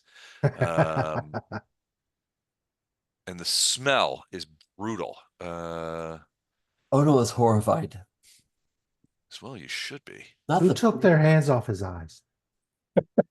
Horrified because he's actually used to eating horse and he's so damn hungry and now he can't stop and nibble. All right. So the horse, so wherever the fireball goes off, and everybody seems quite nonplussed by the fact that suddenly everything exploded around them. And they're all thrown to the ground. They all kind of tumble. Oops, how much? Hold on a second. They all sort of tumble to the ground. Hold on, I gotta do this. There we go. And I'm gonna have to do some DC checks to reflex checks to see if they are prone or not. But in the meantime, the horses are just blasted. So these horses took the brunt of the thing. They are scorched. Their hair is scorched off. Their skin is coming off in patches. And the rest of the guys are sort of like there's smoke coming off of their clothing and stuff like that as the smoke clears. I'm gonna go ahead and roll some DCs to see. I'm just going to roll some d20s to see what happens. Hold on. No, I'm not. I'm going to roll their actual deck saves. Okay. And whoops, wrong. Ignore that one. All right. So only one man. So the one that made most of them end up on their feet. The one guy who managed to dodge the worst of the damage is the guy who ends up prone. He falls off his horse and lands over to the side. His horse is actually on fire at this point. As it's sort of burning hair. The whole valley fills with that smell of burning hair. But everybody sort of stands back and looks over at Wraith or at Titus and are like, did you do that? That was pretty solid. That was a big deal. Since So I yeah, can their speak, their horses are down, but they're picking themselves up, knocking off the coals and embers that have tried to scorch their clothing, and are beginning to grab their other weapons and move forward. Most of the other guys have dropped their lances. The Talon commander still has her axe in her hand. so I can talk out of turn, right? Of course. So yell to Wraith, I want to question the commander. Don't kill her. Kill everyone else. You can talk with dead. I've seen it. Much easier without it. And then I'm gonna yell over to Ono. At which voice the commander's like, talk about that. Basically, That could be take great. care of the guy on that side. Protect the guys on that side from that dude over there. Okay. Can I do? I All use right, my Wraith, you're free up. action to cut off a slice of ham, eat it, and go. Mm. This is so good. What's This the is Nothing- elevation? Nothing hits this. Oh, go ahead. What's the elevation on this side? Because it looks like there are a couple of elevations to get up. Yeah, each of those are more or less 5 kind of things. Basically double damage to climb or double damage. Double movement. your move to get up those things. They're not very high. So 5, 10, 15, 20, 25, 30. Okay. I'll go sideways 30. So I'm up on now a 10-foot ledge. Yep. And you said this guy is still sitting on his flaming horse. Well, you talking about this guy here? Oh no, This guy. no, he fell off. That guy's still on his horse, although the horse is on the ground, so he's extricating himself from that horse. This guy fell down and is prone. Yep. The commander's And- on her feet, and the other guy's on his feet. Okay. And he said he doesn't want me to kill the commander. Right? Damn him anyway. Your brother's no fun.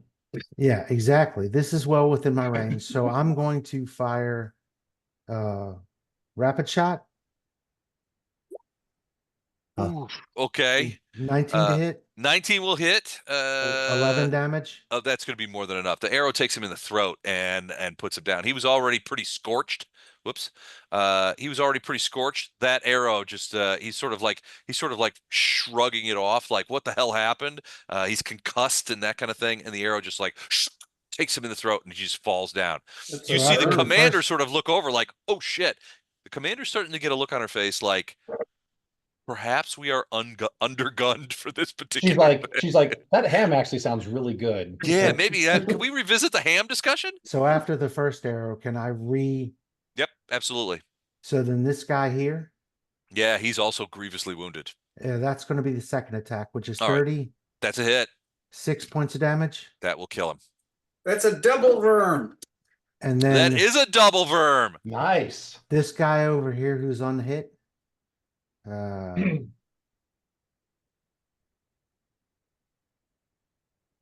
Go ahead. Which one? This guy over here who's not So, hit. yeah, he wasn't in the thing. He's sort of he's still on his horse. His horse is snuffling and that kind of stuff. He's looking over like, what in the hell just happened? He's still within range. So 25 points of damage. That is a hit. 20 will hit him. And he gets 5 points of damage. You hear him yelp, and he begins to turn his horse sort of to his left, away from you, and sort of begin to trot across this this stone and escarpment. All right, so moved, 3 attacks. That's it for you. Lorelei doing anything? Yeah, she's gonna do a little recon, see if there's any more of these bad dogs. Okay, where is she looking? She's got. Is she looking in that other canyon? Yeah, hang on, let me see what her move is here. Or she can just get some elevation and look everywhere. Yeah, that's. She's just gonna go straight up. All right, give me a quick perception check then. There you go, I'm not seeing her move. Let's see. 29. All right, yeah, she sees another Talon back in that of the horse, and he's beginning to spur his. It's the movement that she spotted. She's beginning to spur. He's beginning to spur his horse into the fray. So not running away. He's running towards us. No, he's moving in. He's not running away. He's moving in this direction. Okay. Which you can't see because I'm on the GM layer. He's moving in that direction. As is the other guy generally. That other guy is generally kicking it in and he's headed towards Vondram. All right. All right. So Lorelei, how high is Lorelei in the air? Probably he's probably 30 feet above the cliffs, whatever that.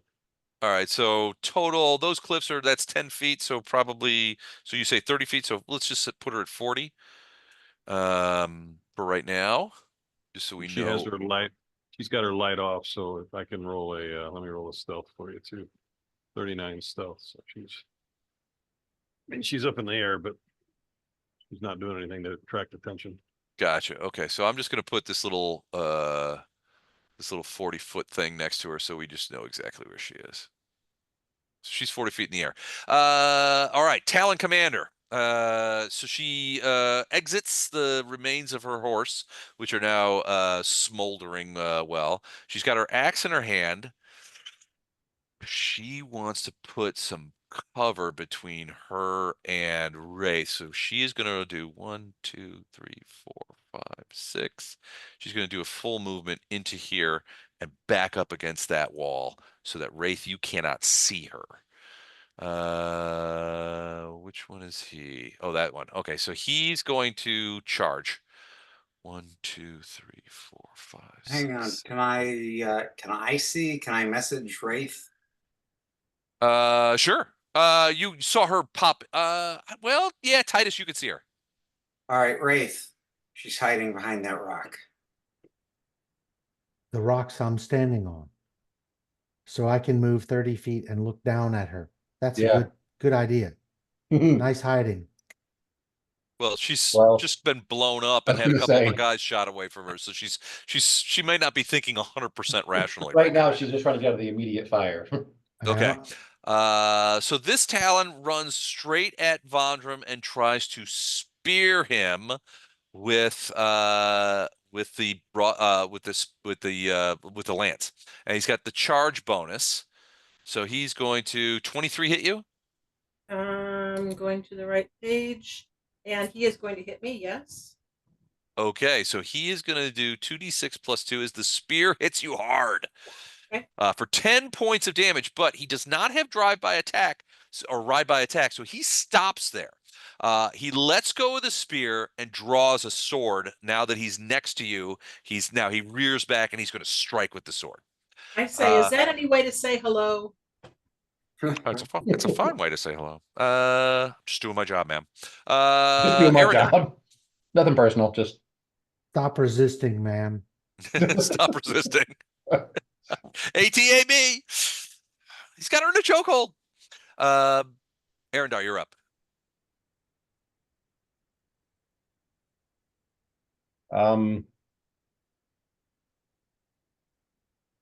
Torn.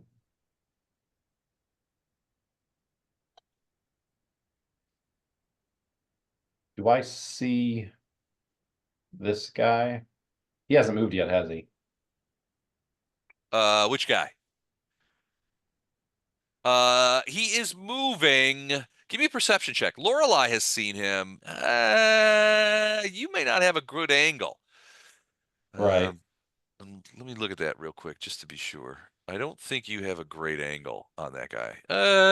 Yeah, it's not bad actually. It's better than I thought. So yeah, you probably see What do you see? movement back there, but you're like, it's probably another one of these assholes.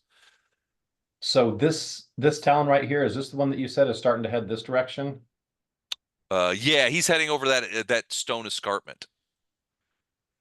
This hold on. It looks like water to me, but okay. It's actually exposed granite. Oh, is it? Yep. So this guy is headed like in this direction. He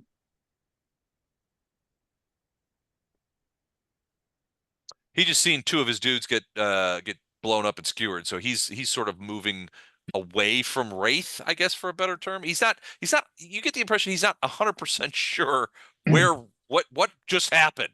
So he's like, well, whatever happened, I don't want to stand here. So he's moving So sort of in that direction. So Horse you goes just to charge there, forward. and I'm just gonna do a single attack at the guy on the ground. All right. I want Actually, so I'm probably coming off the horse to do it you're dismounting. Okay. because So I don't think I could. I don't know if I could reach him. let me give me a quick ride check just to make sure your dismount is okay. Should be pretty easy. You've dismounted horses before, so you know what's going on. Oh yeah, no problem. So you leap off the horse continues onward, and you're gonna do a single attack with what, your Falcata? Yeah. Okay. Seems unfair, but fine, I guess. And he's on the ground, so there's going to be a bonus to hit. Okay. Ooh, is that a natural one, sir? That is a natural one. Let's confirm that. I'll just tell you right now, their AC is 18. Oh no. Oh, none confirmed. But it is a miss, so you do miss him. But So he sees as I jump down and probably like swings to the side and like. yeah, he just like sort of dodges out of the way. All right, but that end, Arendar, is the end of your turn. Yep, I'm done. Oh no. And I'm gonna look over to the woman. The stupid woman, I was trying to save your lives. All right, I'm gonna great. yell over my shoulder at Ono that you might want to let our friend be for a moment, so you don't get run up in there. Our friend's gonna be taking a downward shift. Say over my shoulder, something to get Ono to stop or just stop. What, against this guy that's just speared you? Hanging out in front of me, yeah. Or give me a second. Let me tell him that. Give me a second, Ono. It'll be like fish in a barrel. He'll know. Don't kill him. So just actually, if you want, Eric, if you're going to listen to her, you could just delay until right after her and Exactly. Just Make up your hang on turn a then. second. It'll be like fish in a barrel. All right, so Ono's going to delay until after Vondram. All right, so Vondram, what are you going to do?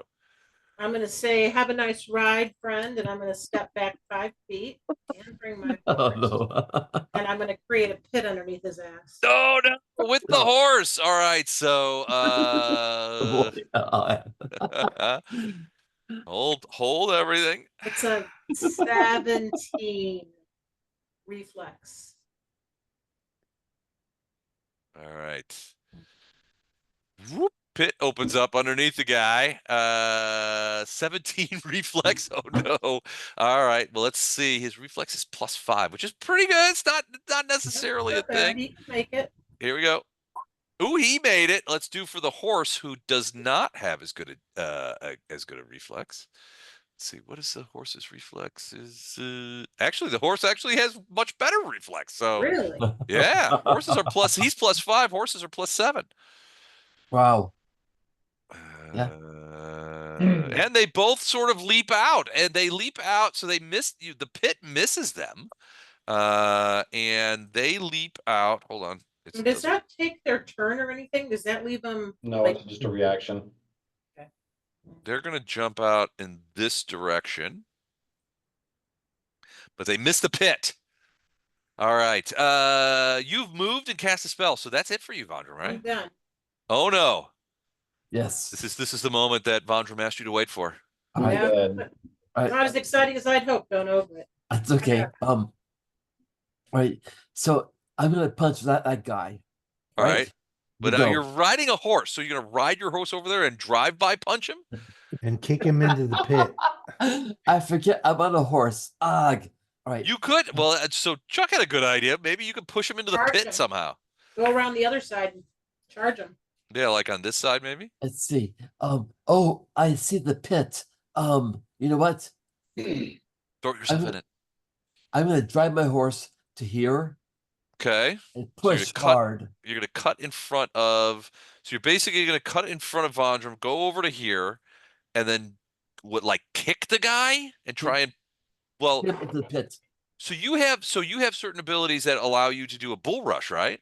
Or some sort of like knock him out. I have some really cool acrobatics. I don't know that that's gonna do it. Acrobatics. You could do as a hold on, let me move you here. As a monk, theoretically, you could bull rush him. Or wait, is there? I don't know enough about monks to be able to tell. My thought is does he have a striking ability that also incorporates a pushback? And I don't know. Um, I don't know if you If do. he doesn't, what character would? Like, A bull rush. Well, it would be a bull rush. I mean, you could do he could do a bull rush from horseback, which would essentially be him sort of like pushing the guy. If you want to try that. I have a handle animal. Well, you could do. What's your CMB? CMB is going to be. Yeah, if you're gonna try a bull rush, it'd be CMB, and you're trying to beat their CMD. Mm-hmm. My CMB is 9. That's pretty good. You want to try and push him into the pit, off his horse and in the will. pit. All I'm right. going to try. Give me a roll D20 plus 9. D20 plus 9. Yes, sir. we don't want to let a good pit go to waste unless we want to roast the ham later. That'd be that's So we got a the pit. really nice ham roasting pit right there. Hold on. D20 plus 9. 20 plus Yeah, 9. D20 plus 9. Give it to me. Ooh, 25. 25. Well, that does exceed his CMD. So you basically run up here, do a double chop kick. He goes flying off his horse, bounces once, and rolls into the pit. Taking D6 since it's Jennifer, since it's your pit, you roll D6 damage. Oh, how deep is the pit? 30. Is it 30 feet? So 3D6 damage as he falls? Yeah. All right, 3D6 damage as he falls into the pit with a heavy bloop. 13 points of damage as you hear him like, ah! How lawful that was? It was very lawful. All right, so he's in the Talon's in the pit, lands heavily in the bottom. He's prone at the bottom from getting knocked over, and damage from the fall. And there's a horse kind of looking around going, what, who now? All right, where is that Talon? Who's that Talon? All right, so that guy, he's going to move. So he is going to kick it up and do 1, 2, 3. Can I grab the horse? 5, 6, 7, 8, 9, 10. Not this round. So that's 10. And then he's going to go 1, 2, 3, 4, 5, 6, 7, 8, 9, 10. So he is coming out. He has come out of the. Which way is that horse pointed? I don't know. Horses are crazy. I think it's pointed this way. So he's come out of the thing and is moving at full gallop to due south, probably towards Vondrum. Right now he's looking at both Titus and Vondrum, and you guess he's trying to decide whom he wants to attack. This guy has basically said, F this, and he is moving 1, 2, 3, 4, 5, 6, 7, 8, 9, 10. He's doing a 1 move action, and he's going to take up flanking position behind a sort of like wingman position at this guy as they both are deciding who to charge. Poe, you're up. I'm gonna dismount, Okay. which is a move action, right? It is indeed. Okay. And then I got another move action, which is 30 feet, so 10, 20. Okay, I'm done. So you're going to be you're charging up that way. Yep. All right, that is the end of that round. It is round 2, but it is also almost 11:15. So we'll stop here, and we will resume B team, I believe, early in November, the 10th of November. Now, for those of you who are also in some of my other things, I didn't get a lot of emails back from people, but just so you guys know, before we take off, I want to let you know I'm going to be off the entirety of Thanksgiving week. And from probably, unless my boss has a conniption, probably from December 16th onward until after the turn of the year. So I will have some nights during the holidays in which we might be able to play B team or A team or some of the other things. So let me know what your holiday schedules might be. I'm probably going to be throwing some one shots. I will also be doing my traditional New Year's Eve game. So let me know if you're interested in that. But until then, we'll see each other soon. Thank What- you. What's Thanks, Les. currently scheduled for November 17th? November 17th is Traveler. I will miss that. Okay. Uh-oh. Where are you going? In the woods to shoot something. Ooh, deer hunting season now. Are What you about staying in there? Texas or Missouri? No, I'm going to Missouri. Nice. How are you going to be anywhere near close? I'm gonna be probably for 3.5, 4 hours from you. Ooh, ouch. That's hard. Okay. That's nothing. Drive a little more, man. That's nothing. I'm gonna be in the woods. Well, try and shoot a deer early. That way you can just like, you Yeah, know, then I can bail on my friends and say I'm going to St. Louis. Bring your friends. They're nice Yeah. guys. yeah, Oh, we yeah. We're can in stand 'em. Missouri. I tell you what, Bolivar. I'll tell you what. If I shoot a deer on opening weekend, Yes. I'll probably leave there on Monday or Tuesday. Maybe I'll run up to you guys before I go home We'll make it worth We your will while. definitely. Let us know if you do, See man. you. We'd love to see you. because I don't have to be home until the following weekend because I have to be at work on Monday the 24th All Or- right. Monday the 25th. The 25th. Okay. In So I St. have Louis, some- we have this form of bowling that involves shotguns. So it'd be a double whammy for you. It'd be perfect. So, bowling with shotguns. I don't even know what you're talking about, Andrew. Yeah. I- Well, you're not from St. Louis, are you? It's informal. It's informal. Now I've heard of everything.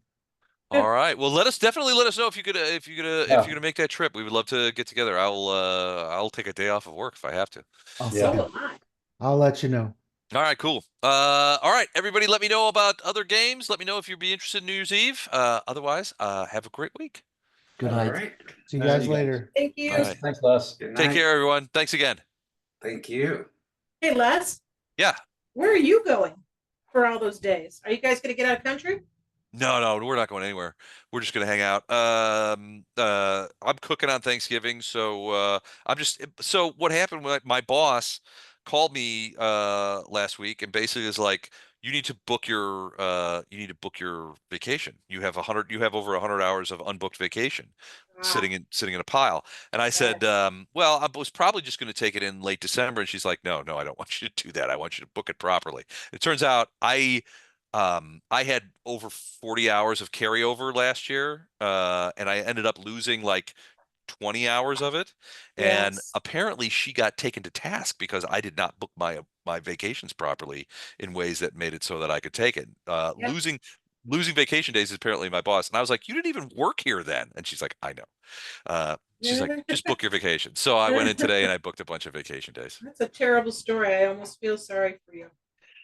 Not me. I booked almost everything. I have like a day and a half of vacation, unbooked vacation. So I'll just keep in reserve, and I can carry that over if I need to into January. So we'll do it that way. But awesome. yeah, I booked the whole week of Thanksgiving and the week before Christmas. So I've got a lot of time off coming up in the next couple of See, months. you're one of those, men of a certain age. You get all this vacation. You're the ones that are gone on the holidays. I know, right? When we were young people. I got to start notifying people as like, don't look for me after the 11th of December Yeah. because I won't be here.